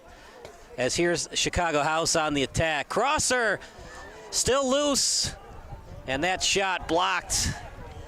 But, man, that was the strangest thing, because if you're just joining the broadcast, this is what happened. It was a free kick awarded for Chicago. Steel City at the time was leading 1-0, okay? The ball went off the side of the net, which we thought, but then the ball went to midfield like a goal was scored. And then some of the Chicago House fans were cheering like a goal had been scored. But then Chicago was possessing the ball at midfield, which would not make sense that a goal was scored because Steel City would possess the ball. Confusing times to say the least. Either way, the scoreboard now says 1-1. Steel City fans, Steel City is giving. I believe we have our field reporter. His ears must have been burning. Here he is. James is coming back to let us know what happened in that first half. James says he can't remember why that was done. Okay, never mind. The referee said to you he can't remember? The referee I went to, he said that it was a goal, but I tried to explain to him, he said he can't remember off the top of his head. So he said if I show it to him, then he will remember. But he said to come back post-game show if I'm interested. Well, James, why don't you, because I want everybody to hear this, because this is just beyond confusing. And we're trying to limit the confusion right now. So, James, you went down to field level. You talked to the ref. What did he say? Yes. So I went down to field level and spoke with one of the referees that is in charge of officiating this game. And he said that it was a goal, and that's why it was a kickoff at field. But I was trying to explain to him the situation that was going on. He said that he couldn't quite remember it off the top of his head. He said that it would have to be something that he would have to review visually to get an explanation on that, perhaps post-game after is what he told me. Okay. All right. Well, the confusion still continues here at Dulian Healthcare Field, but it is a 1-1 tie here in the third minute. And let's see what adjustments that Steel City makes. The Chicago House was taking it to Steel City the last 20 minutes of that first half. And we're seeing Steel City trying to push it a little bit, but Chicago House coming out in the first couple minutes, continuing to apply that pressure as they were in that last part of the first half. You'd imagine they want to keep that up, even though they did have a lot of guys back in the box when Steel City was pushing. They were able to just continue to hold possession and put shots on goal. They were out shooting Steel City by a wide margin. I believe I have the stats here, actually. I'll go ahead and read it off. So some of those stats from the first half. Shots, Chicago House 13, Steel City 3. Shots on goal, Chicago House had 7 to the Steel's 2. 1 save by the House's keeper and 6 by the Steel's keeper. So 6-4 is the foul differential, a couple corners each. And you can really tell just by those numbers themselves who was the aggressor in the majority of that first half there, Kyle. And we'll see what kind of pressure that Steel City maintains here in the second half. At this point, unless Steel City can make those adjustments coming out of halftime, you really want the 3 points when you're in a home match like this, but you'll take the 1. Conceding the 0 would really hurt Steel City. Yeah, this early in the season, it's not what you want to tell the guys in the locker room, but you almost really just want to avoid a loss at this point. As that's right into the breadbasket of the goalkeeper in Koshik. And this time, it will not go to midfield. It's a regular goal kick. Okay, good. You learn something new every day, and you see something new every time, I guess. Here we are. That was strange. I'd take some of the blame for that because I should have second-guessed myself. Why is Chicago House kicking the ball and not Steel City? That's a header out in front and then kicked away. You know, it's one of those things that happen in a match that make it so tough for the ref. Here's the thing. Let's see if you know the rules, partner. In baseball, if the ball hits the dirt and it's strike 3 and you swing at it, what is the call? Ball hits the dirt, strike 3, you swing at it. Well, does the catcher catch it? The catcher did not catch it, but it hit the dirt first and then you swung at it. And that's still strike 3, you're out? Or do you get to run to first base? It's a dead ball and you're out because it hit the dirt. Oh. Correct. I guess in my mind, I thought you still got to run to first. So it's a live ball on a pass ball or a wild pitch, but it is a dead ball once you swing at it and it's strike 3. And I bring that up because it's one of those crazy things that you'll never see in a baseball game. And you make the analogy to a soccer match.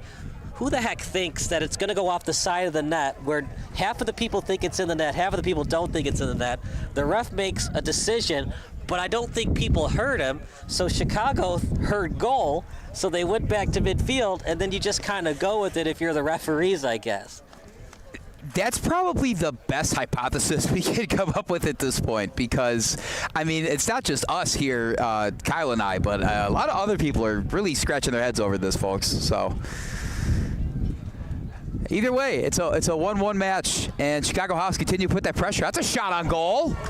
Great save. Number 4, Ryan Koshik at it again.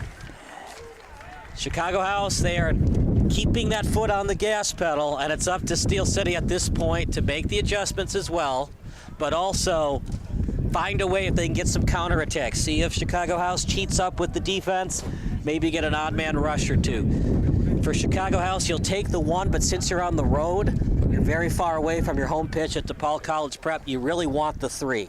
So don't be shocked if Chicago House cheats people up with their midfielders and D-line to try to squeeze by with a 2-1 victory. Yeah, I'm really looking forward to both teams at least being a little more aggressive when it comes to a counterattack. Left-footed boot, loose ball off the corner, and it finds its way over to the near touchline. At the end line, Chicago House, crosser. And it's going to be a foul against Chicago House. Did not even plead their case. Remember, both teams have a yellow card, so zero tolerance policy going forward. I doubt the refs want to eject somebody with a red card, but you say the wrong thing to the ref at the wrong point of the match, anything can happen. But the only time is here's a chance for Steel City. That's a push, by the way, and it's just outside the box. Yeah, definitely a yellow card. If he had kept pulling on the hair or the jersey and not let go, it would have definitely been a red. Yeah, that was going to be a card regardless, and if that play wasn't blown dead sooner, it might as well be a red. But just with how solid Chicago House have been up and down this pitch most of the match, it's just kind of frustrating to see this happen to them. That's their second yellow when it comes to Chicago House's team, and now Steel City have a chance, despite not really putting a lot of pressure on in front of the goal for House. They have a chance to right their wrongs and potentially put one in the net right here. So James is going to rejoin the broadcast. It's a free kick coming up for Steel City. James?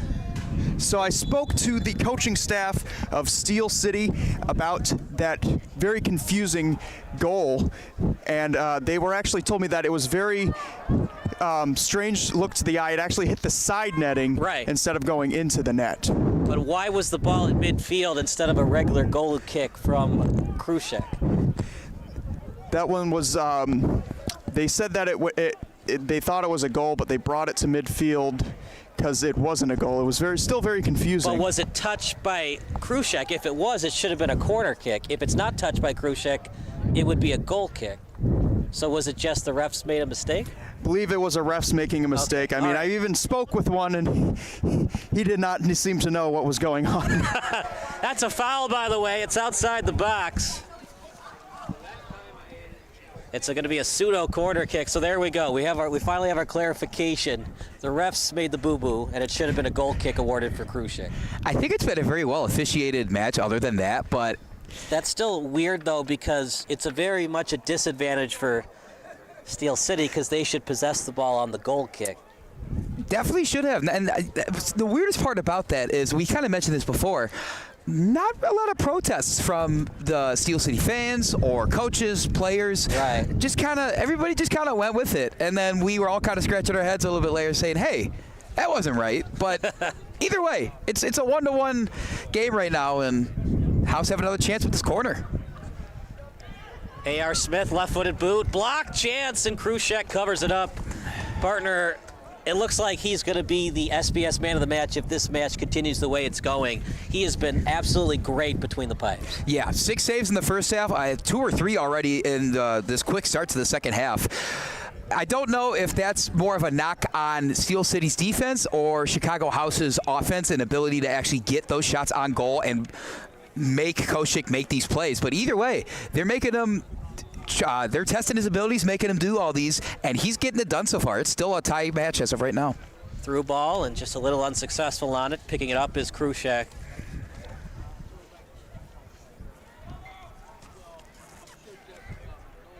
Header.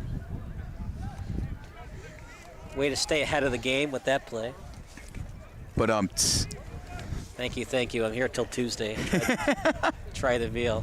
I think of all those heading puns from the movie The Spy Who the original one, Man of Mystery, Austin Powers.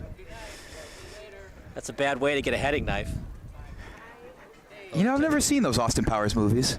They're not that good. Not that good?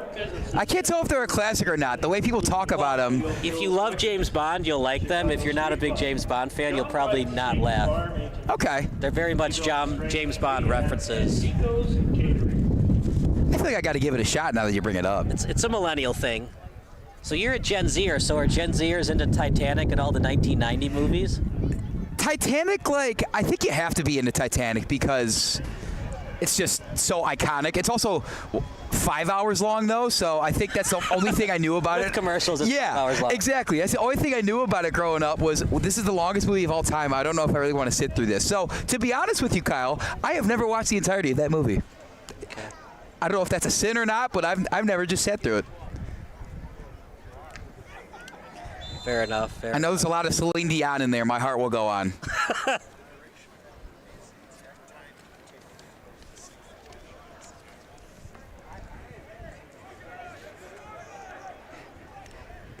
Learn something new every day on SBS, right, guys? I always wonder that, though. All the movies that were made in the 90s and 2000s that I grew up, you guys weren't even born yet. Spider-Man, Spider-Man 2. We don't even acknowledge that Spider-Man 3 exists. I didn't think it was that bad. The first 30 minutes are actually pretty good, as that's nice play over to the boundary, kicked away by Steel City. It is really funny when I tell people I was born in the year 2000 and they gasp and fall to their knees. It's a good year. Because they're like, it doesn't even sound right. But hey, I mean, I didn't pick it. I just kind of showed up one day, you know? That might be a yellow card. See, I want some consistency. That was a clean push. I know you don't want to give out 5 or more yellow cards tonight, but when you let things like that go, it's just going to escalate over time. Yeah. And how many times have we said this on different broadcasts or different sports? The number one thing you want out of referees, they don't really have to be nice or even a likable person. Just consistent in the calls. Right. And I don't know if that was perfectly consistent with some of the other yellows we've seen given out tonight. Right. But I mean, that was offsides. I don't disagree with the other yellow cards.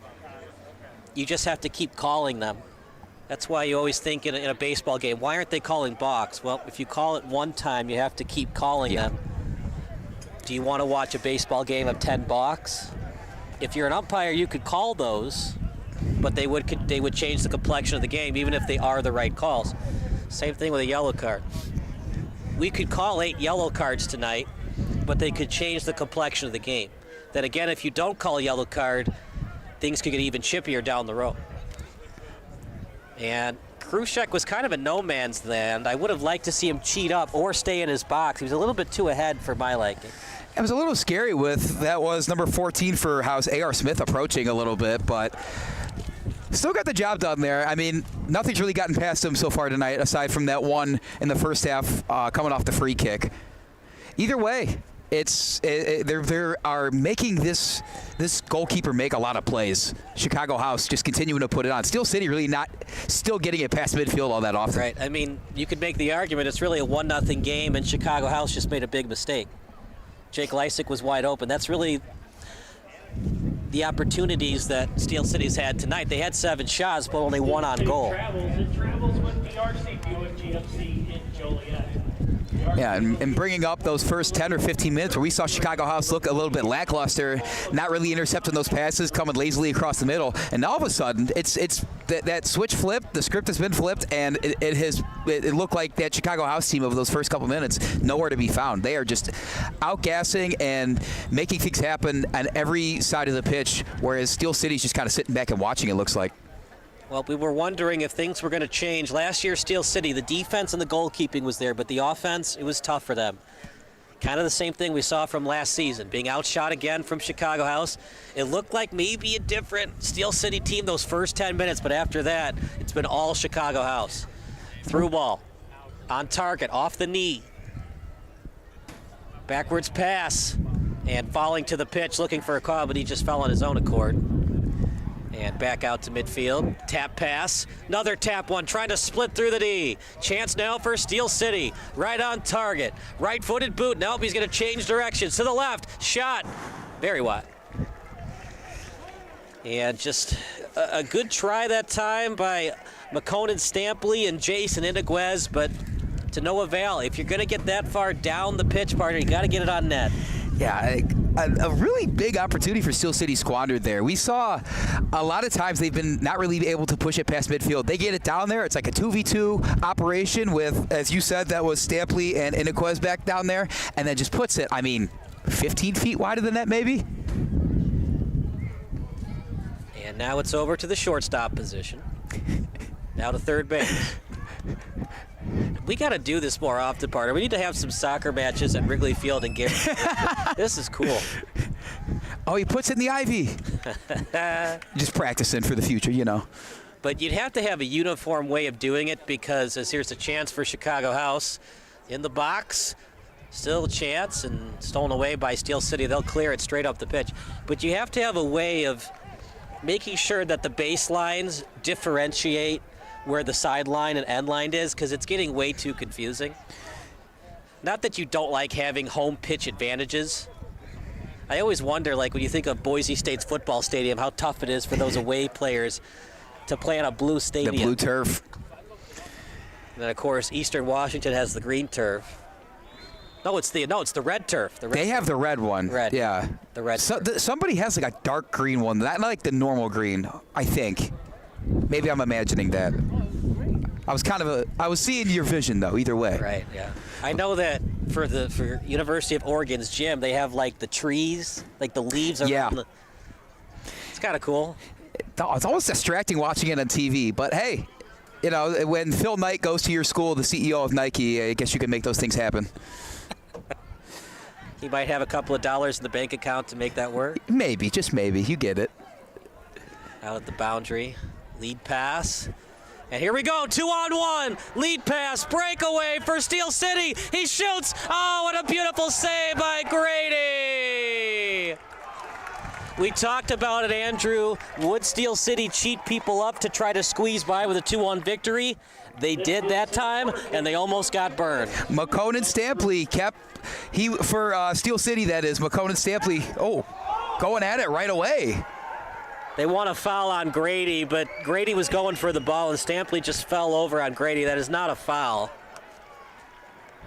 That actually picked up quick. I almost didn't even see it. Stampley is still down. You can understand why Steel City wanted to do that. They had Chicago on their toes. They've had such limited opportunities offensively as they wanted to add on to that pressure and see if they could find Chicago House a little flat-footed.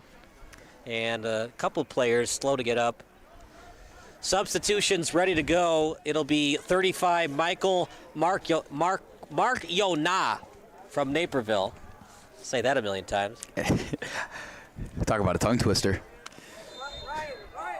That's a Peter Piper picked a pack of pickled peppers if I've ever seen one. That was impressive that you got that first try, though. You must do this for a living.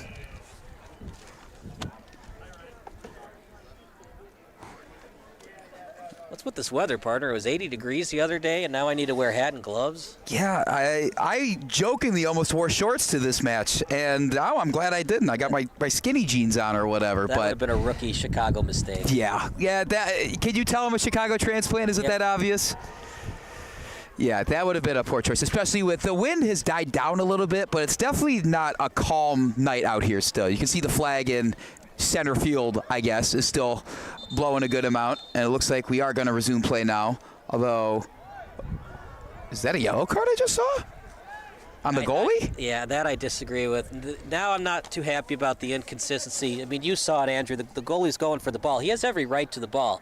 What he can't do is touch the leg of the player, but as long as he's going for the ball and the player rolls into the goalie, it's not a foul. Right. I thought there was a decent amount of contact there. I think everybody at home saw that as well, but I didn't think there was any contact that wasn't the goalie going for the ball or, I guess, excessive in any way. He has every right to that ball. It is his job, after all.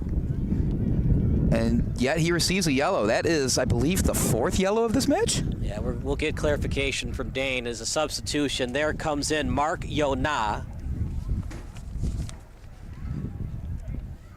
And it's a really cool name, partner, because it's spelled Marciana, but he pronounces it Mark Yona.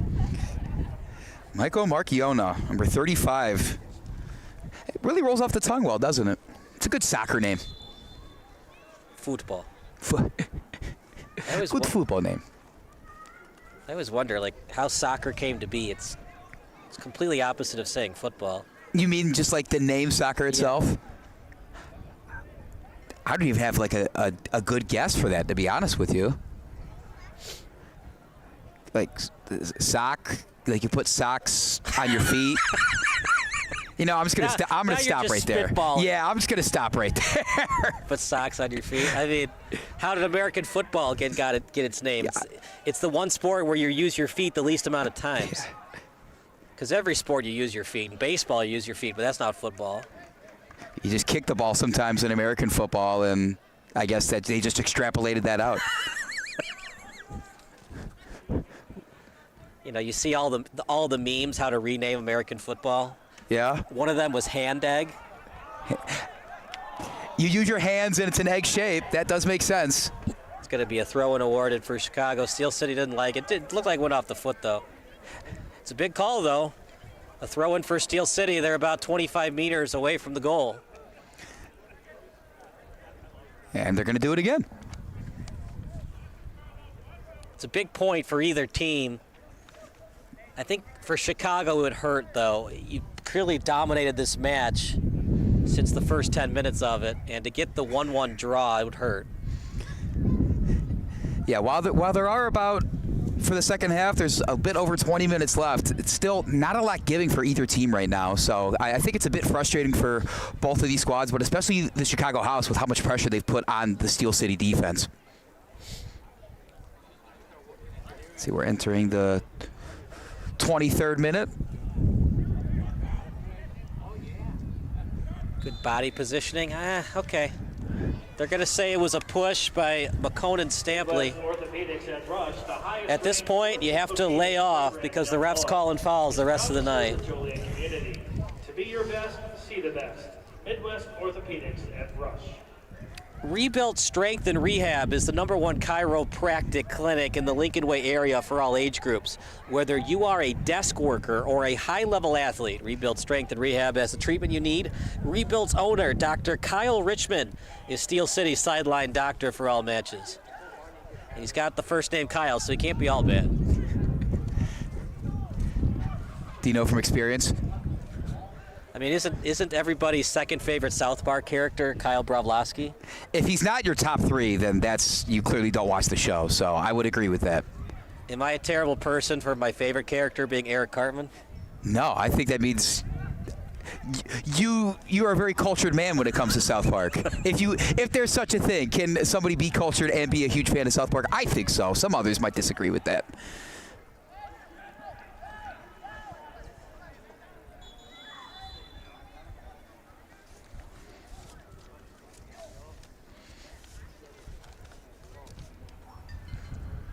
This is the time of the game, partner, when you have conditioning and you have the subs, the depth comes into play. Which team has the better depth? Which team has the better conditioning? Now, you talk about those substitutions. It looks like we got some more guys warming up for Steel City FC right in front of us right now on their bench. They got a couple guys up, stretching, getting active. You wonder if that's going to come into play here when they try to make a final push in these last 20 or so minutes of the second half. Professional contractor or a savvy do-it-yourselfer looking for great design ideas and installation. And you talk about conditioning. I mean, if there's one sport you have to be the most conditioned for, it would be the one we're witnessing right now. Contact Richards Building. Steel City player is still down on the left side of us. Do not know what number he is, but it looks like he's getting help to his feet.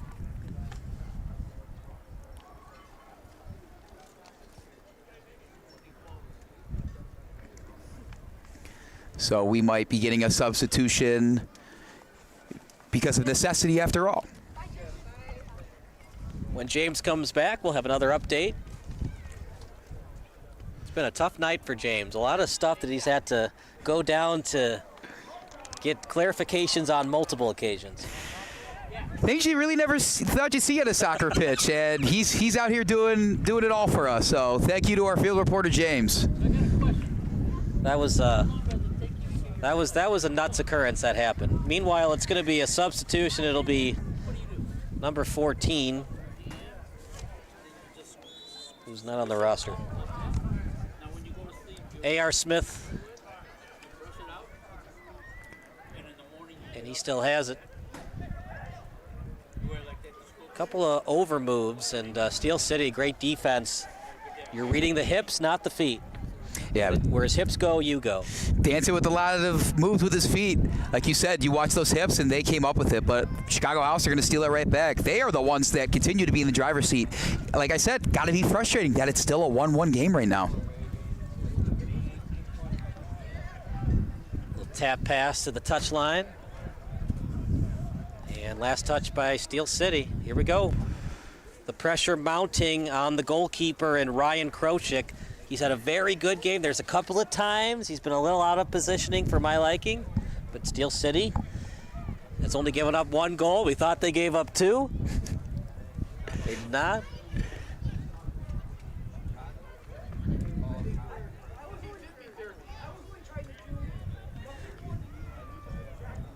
But, you know, referees are human, you know. You remember the Jeffrey Maurer game, Yankees-Orioles back in 1996?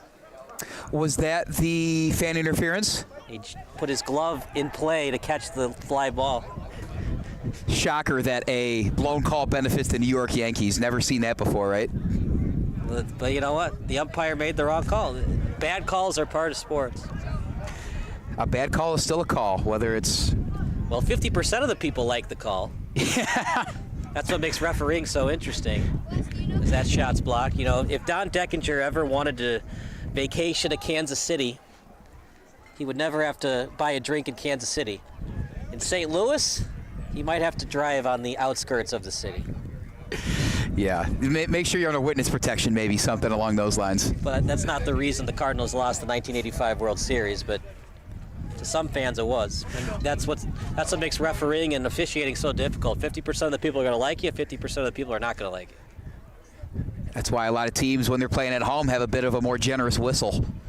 I think there's some human instinct to try and, I don't know, they're not cheering for you, but at least they're happy with what you're saying, right? The problem with officiating, too, is it's very rare you're going to have a game like soccer, for example. Discomfort in the knee. On defense to get that pass out in front of the opponents. Not quite sure if that's going to happen, though. I mean, we haven't really seen much at all. I mean, here's an opportunity for the House here. If they can put it in the box, they do. That's a shot and a goal! Chicago House AC with the go-ahead goal, and that might be the dagger. A beautiful goal. Look at that, tapped it on his back and the header for the win.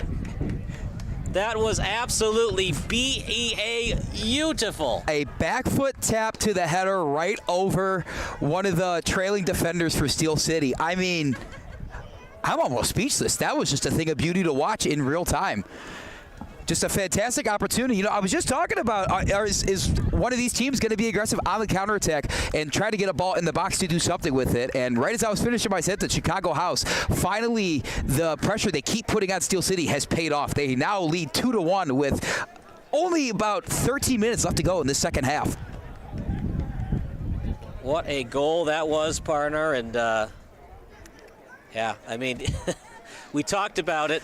Limited opportunities. Can you capitalize on them? And that time for Chicago House, they do. What a turn of events that was.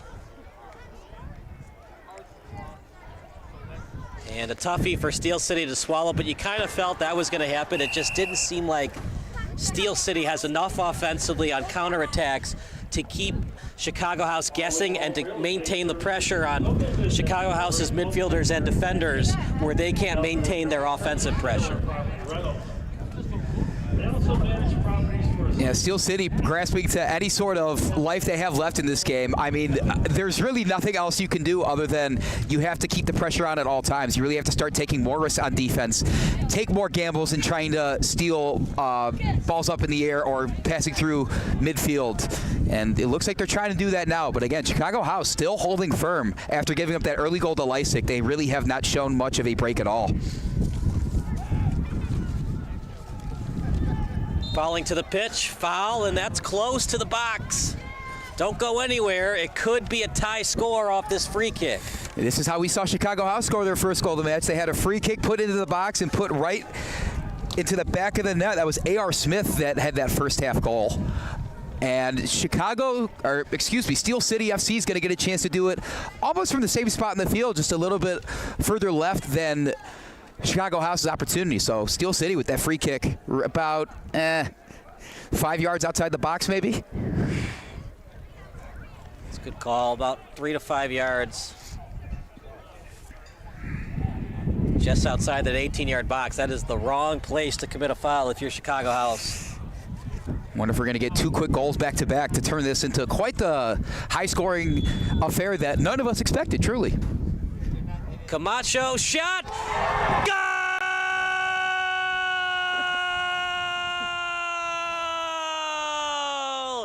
He shoots. He scores.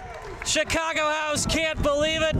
But Andrew, when you commit fouls just outside your 18-yard box, you're just begging for problems. You're up 2-1 in this match. Chicago House really just had to sit back and not make any key mistakes. And what do you know? The penalty or the foul they commit right outside the box lets one of the co-captains of Steel City, Brandon Camacho, put a beautiful shot in the outside post. And now Steel City has this game all knotted up at 2. Well, if you're Steel City, do whatever you can to maintain this draw. If you're Chicago, like I said, I think the draw would hurt. You'll take it, but you really want the win. I still think they're going to cheat up with a defender or two. I think that's the right call to make, although you hope they're not a bit demoralized after that. You finally break through with that goal to push yourselves over your opponents. You're playing away. It's the season debut. You know, all the nerves are there, but you're pushing up. You finally take that lead, and then, 90 seconds later, it gets snatched from you, and it's back to a tie. You hope they're not too demoralized, but hey, I mean, they've been keeping the pressure on, as we said. You know, we can't say it enough times on how Chicago House and how well they've been doing stuff like that. But, I mean, what a sequence of events, though, huh, Kyle? Wow, I mean, that's probably the best I've ever seen, the back tap to his teammate. But you know what, man? If you want to be great in the sport, it's not a sometimes thing, it's an always thing. And for most of the game, Chicago House has been great. But those 2 big mistakes, Steel City is one of those opponents. They don't make a lot of mistakes, and they take advantage of yours. Just so frustrating because they stick around even when you feel you've been beating them at their own game. We're going to see Steel City get a goal kick here because of an offside, but Steel City sticking around, and I mean, Chicago House, you gotta wonder where it went wrong. I mean, you can clearly blame it on the 2 mistakes that they had that pretty much directly led to goals, but other than that, the amount of opportunities you had, weren't able to convert on them. It's something to take going forward for sure. The offense is very good for Chicago House this season. If this is going to continue to be the case in the first half, 7-13 is very, very good. Remember, it's not hockey where it's a smaller arena and it's easier to get shots on goal. Right. So over 50% shot on goal percentage is great. For Steel City, on the other hand, 1 of 7, not so much, right? So it was clearly advantage Chicago House, as that's a substitution for Steel City. They'll go to the bench, and coming in for the match is Joshua Dennis, who committed that big-time foul earlier in the match. There weren't a lot of injuries in the second half, so we might see over 5 minutes of extra time. We'll see. I know the refs want to win, the players want to win, but it's not a championship game or a playoff game, so you don't want to play 100-plus minutes, especially with it being cold weather coming out of nowhere. It was nice weather the last 4 days. You know, we've talked about it on other broadcasts, how your body adjusts on the fly to weather, but not the best. Sometimes you adjust your body from 50 degrees to 80 degrees, and then you cramp up because your body's adjusting on the fly to that quick temperature increase or decrease. Yeah, and both of these clubs being in the Chicago area and a lot of these guys being natives. The shot. He scores! Kiki Avalos. Will this be the game winner? Steel City a little flat-footed, and Chicago House takes advantage. You got to wonder if Steel City's goal on the other end got them feeling a little too arrogant. They tied it up. Looks like they're going to get out of this one without losing it, and Chicago House takes advantage. Once again, it was off of a free kick opportunity kicked into the box, and Kikis Avalos puts it back in the net. 3-2 match all of a sudden. It's just bad defense from Lysick. He's wide open. Lysick goes for the ball instead of staying on his man. Way too easy for Kiki Avalos right there. Yeah, kind of a lackluster attempt to even head that out, too. I mean, once he missed it, just absolutely nobody else between the ball and the net right there. Asking a lot out of number 4, Ryan Koshik, the man in the net for Steel City right there. Don't go anywhere. The post-game show brought to you by Sports Broadcast Solutions. Foul might be a yellow card. Sure looks like we're going to get one. And it's getting close to red card territory, and that was so blatant that Chicago House isn't really pleading their case. The foul was committed by Damian Ayamarino. What a beautiful goal by Kiki Avalos. And because of this injury, we'll probably have 2 more minutes of extra time. If you're Chicago House, do not play around with the ball. Just clear it. Try to clear it towards the sideline to waste more time. You know, we've seen a couple of times in this game, the Steel City and Chicago House, they're clearing it, but they're clearing it straight up where it's easily stolen. Yeah, for the House, the clock is your friend. And I was going to continue there, but I believe that's a yellow card for Nigel Dillard. That's the head coach of Steel City FC, and he is not happy about that, to say the least. I believe we'll get a clarification from James, but I believe he's arguing that it should be a red because there's been so many yellows. It's time for the refs to set the precedent that reds need to be issued, but they're going to go with yellows the rest of the match. As a free kick for Lysick. See if he makes up for that blunder. Nice job by Seymour getting a piece of that. Up in the air it goes, near the box, tapped up in the air, off the body, left-footed boot, straight up in the air, header try, and great job by the goalkeeper in Ryan Grady to cover it up. I'm impressed. Shannon Seymour is not the tallest fella out there, but got up there, got in front of that free kick from Lysick right there, and House have the ball, and it's playing into their favor right now. All they can do is sit on it, hopefully waste out as much time as they can for the rest of this match. Right. Don't need any more goals. If you're Chicago, you'll obviously take one, but now everybody's going to play back the rest of the match. As that's a crosser in front. And sorry for the score. We'll change that in a second. 3-2 Chicago House. Magnitude was right. The direction was wrong. Sounds like physics class now. Doesn't help that don't have any updates from the electronic scoreboard tonight. We're on our own, folks. Yeah, Brandon Camacho showing some frustration there. Wasn't able to keep that one in bounds and pretty much punched that ball once it did land out of bounds. So you could tell Steel City is just as frustrated as we've seen them in the past when it comes to this. This is a team they really want to defeat, especially in their season debut. It's gone a lot of ways today. It was 1-0 in favor of Steel City, then the goal that was not. Then Chicago House finally scored to tie it up right before halftime. Substitution as coming into the match will be number 18 for Chicago House. Well-deserved seat on the bench for that young man. As taking a seat will be Buki Abdul Wahab, as James was talking about in the broadcast, how he's been cramping up tonight. Gave them very solid minutes.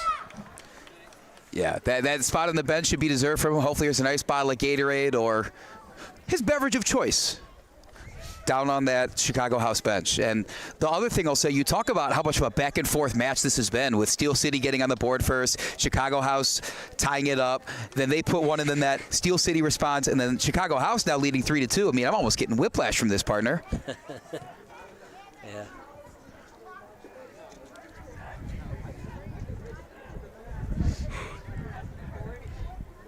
You know, I thought about bringing hat and gloves tonight, but I thought May 14th I'd be okay. Not so much. It's not like blatantly cold, it's just like frustrating cold.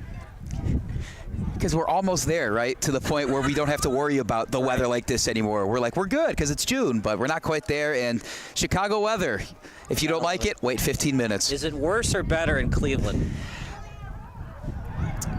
That's actually a great question. It looks like Chicago House is pleading a case there, but got to be careful because we could see more yellow cards. James, our last report of the night. James, what do you got for us, bud? A little more controversy indeed, yes.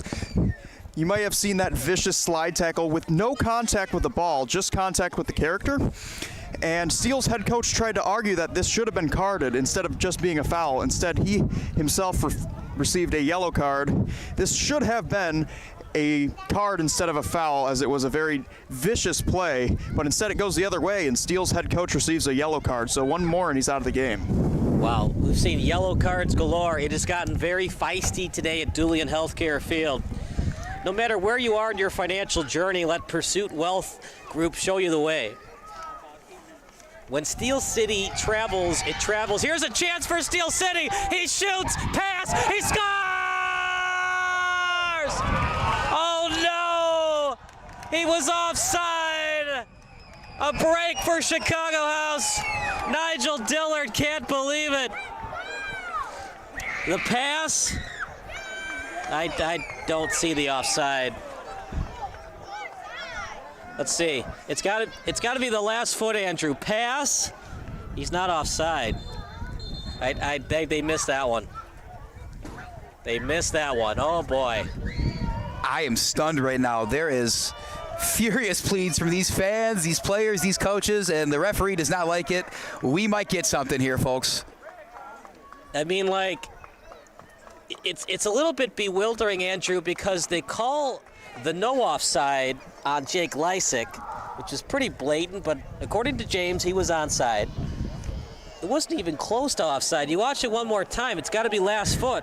Here's the last defender. He's in front of the defender by 2 feet.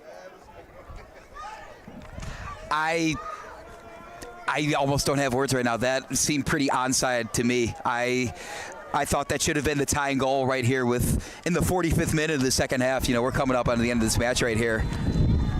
That might be a red card against A.R. Smith. No, yellow. That's another yellow. So, and then if any of the folks watching at home didn't catch that, we actually had a yellow given to one of the players sitting on the bench for Steel City, which I believe was then the 7th of the match. And now the 8th was just presented to number 14 for Chicago House, A.R. Smith. I mean, when we said these teams were crosstown rivals, we clearly weren't messing around, Kyle. These are a lot of yellow cards being thrown out in the season debut for both these squads. Right. It's obvious the players aren't learning the lesson. Like I said, I think you have to consider red. Not that it's a red card injury, but these are yellow card plays that are happening. And yellow cards mean possible intent to injure or dangerous play. Yeah, and we don't want anybody to get hurt. Exactly, yeah, especially not this early in the season when it's this with the weather and stuff. And I believe I was mistaken on that last one. It looks like that was a yellow against somebody from Steel City, so that did not go against number 14, A.R. Smith of Chicago House. But not sure how much this is going to matter. We are now in the 48th minute of the second half, so time is ticking for Steel City, and I think they sense the pressure, although Chicago House still applying the pressure themselves on that end of the pitch. Right. Nice move, but better defense. And last touch by Chicago House. So now if you're Steel City, partner, you have to avoid the sideline. You got to keep the ball in play as much as possible. If you're Chicago House, if in doubt, just kick it out of bounds. Nothing can really go wrong there. I mean, it eats up more time, and since we're already into extra time, they're not going to put anything more on for whatever you might do. Just be smart. That's smart play by Chicago. They're forcing Steel City to go to the sideline, so if they try to kick it up, it's going to bounce off Chicago House and go out of bounds. Yep, smart move by A.R. Smith. He's just going to kick it. If it goes out of bounds, that's fine. If a Chicago House player gets it, house money. I like that one, actually. That was good. I'm proud of you for that one. That was actually by accident. Oh, was it?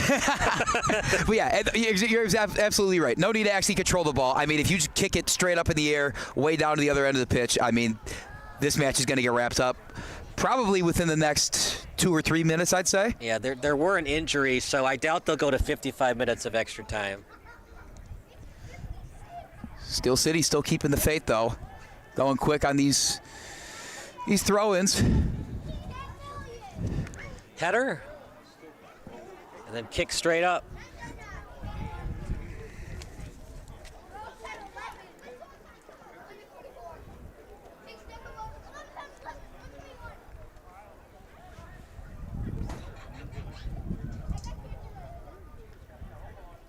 Steel City trying to avoid the handball. Here we go. They got numbers and the through ball. Read well by Chicago.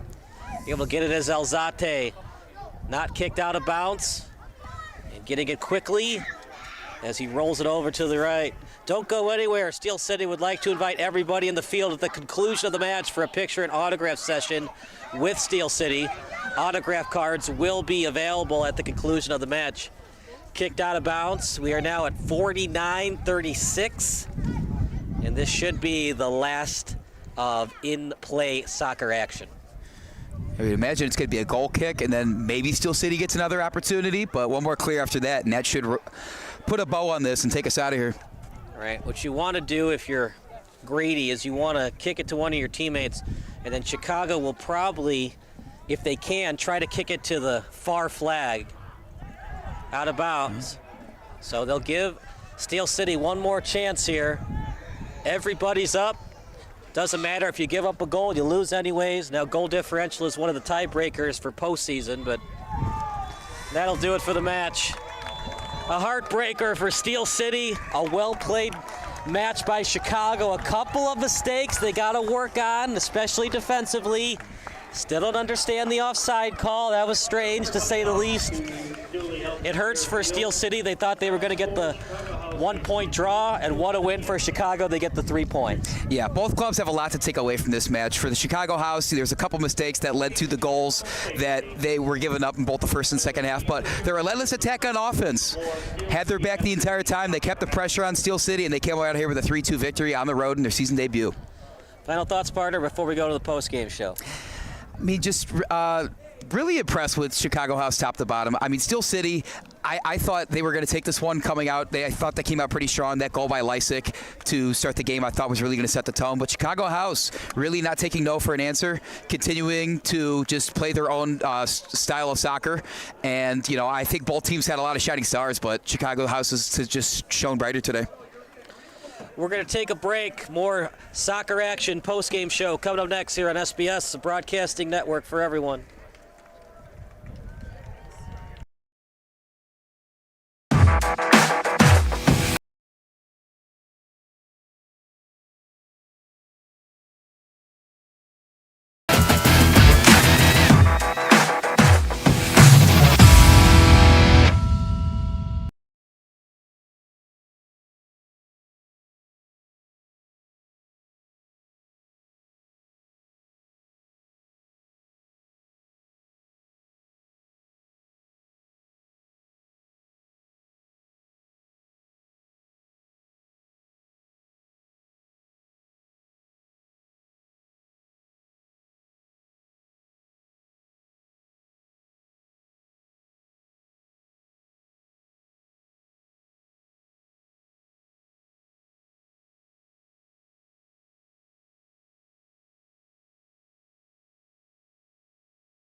Stop by your neighborhood Ace and we'll help you get organized. 18-gallon totes, $3.99 after $1 instant savings.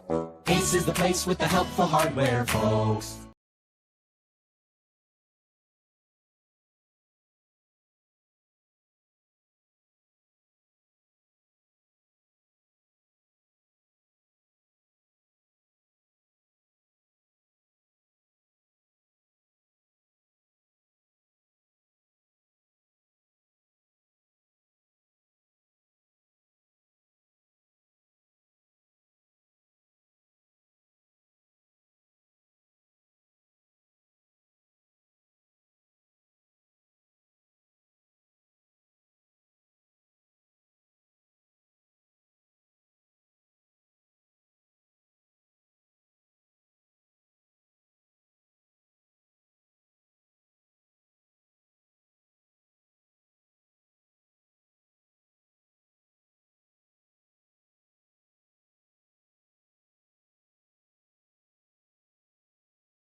Do you expect experienced, professional, and personalized attention from your building supply partnerships? You should. Are you getting the specific attention you need to help your business grow? You can. Introducing ICO Roof Pro and Grow through Richards Building Supply. As a professional small business, you need real solutions to achieve your desired growth outcomes. This requires more than sample boards, pricing, and on-time delivery, which sets the bar too low. You need more. To grow and win in this ultra-competitive environment, you need ultra-competitive solutions. With Richards Building Supply, get the personalized attention you deserve and need. Take advantage of incredible first-time user incentives. Gain discounted access to a host of our industry's most reputable marketing tools through a Roof Pro membership. And that's just the beginning. Don't believe us? Let us show you. ICO Roof Pro and Grow through Richards Building Supply.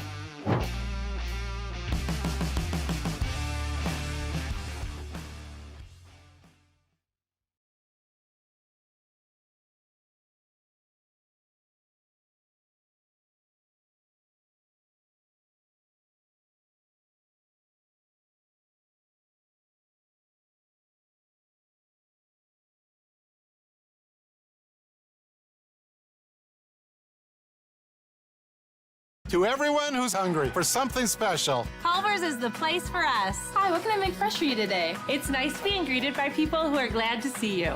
And I appreciate that they use real ingredients, like fresh beef and Wisconsin cheese. The frozen custard is so fresh and creamy, it tastes like it was made just for us. It's our pleasure. Just spending time with family, that's what mealtime at Culver's is all about. from Wisconsin with love. Welcome to Delicious!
With real fruit and organic veggies, you're sucking awesome. Only at Smoothie King.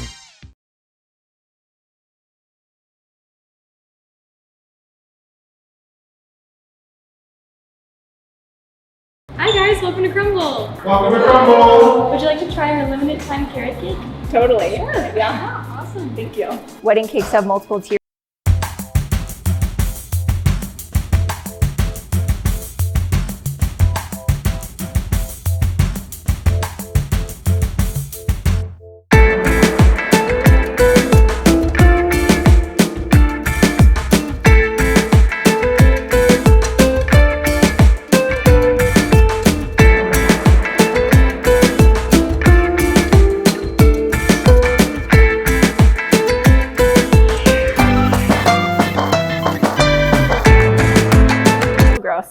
No raisins. Holla. Good job, Crumble.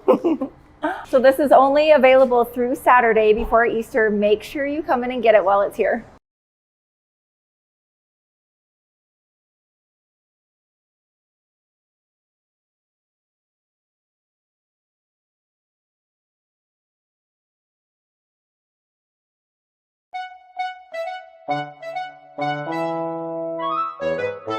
Stop by your neighborhood Ace and we'll help you get organized. 18-gallon totes, $3.99 after $1 instant savings. Ace is the place with the helpful hardware, folks.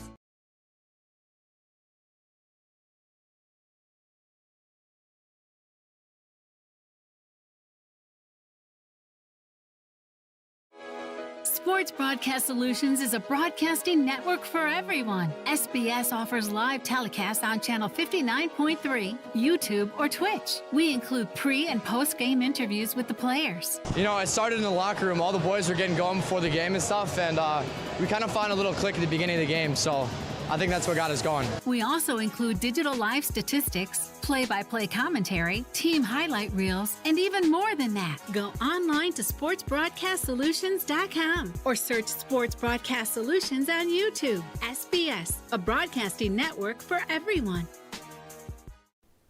Sports Broadcast Solutions is a broadcasting network for everyone. At SBS, we offer a professional broadcasting experience for the non-professional athlete. Just like the pros, we offer everything for you. Play-by-play commentary. A no-hitter at Kane County Stadium. 15 strikeouts, 1 walk, 1 error, and that's it. Color commentary, highlight reels, recruiting videos, and much, much more. Unlike our competitors, we zoom in on the action and always have a live scoreboard with a live time code. If you're ready to have your next sporting event feel like CBS Sports, then make sure to call Sports Broadcast Solutions today.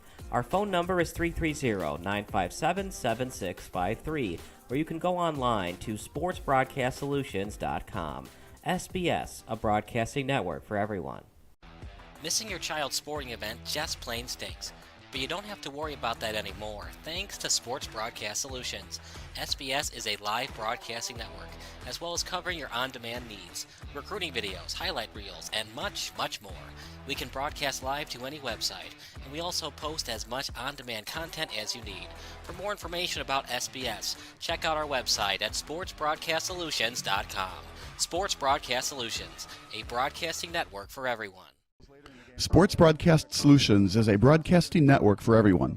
Let SBS broadcast your sporting event. We have experience and can generate excitement and permanent digital memories for your team. Tonight. That time, finally a goal for the Stampede! We have professional videographers using high-definition modern-day cameras, color analysts, and play-by-play announcers with state-of-the-art, classy graphical scoreboards to keep you updated. Plus, we have commercials to advertise your team, club, or sponsor, and us. Plus, we do pregame and postgame interviews. Hi, everybody, and welcome to the postgame show brought to you by Marion Central Catholic. My name's Kyle Smith, but my name doesn't matter. These young ladies matter. It's senior night as the Hurricanes win a battle down the stretch, 48-46. Hi, I'm Carrie Kramer. I swim 50 breast, 50 free, and 100 back. Whatever your sports broadcast needs, we are at sportsbroadcastsolutions.com. Check us out and become part of the digital sporting world. Sports Broadcast Solutions is a broadcasting network for everyone. Instead of spending hundreds or thousands with all these college recruiting sites, let us put together your college highlight reel. For just a fraction of your potential college scholarship and significantly less than these recruiting services, we got this. In addition, we put together highlight reels for teams, including high school, your club team, or travel team. My teammate gave me a great pass, and I just took it. The other team slashed me, took the opportunity, saw where the goalie was weak, and I just shot it there.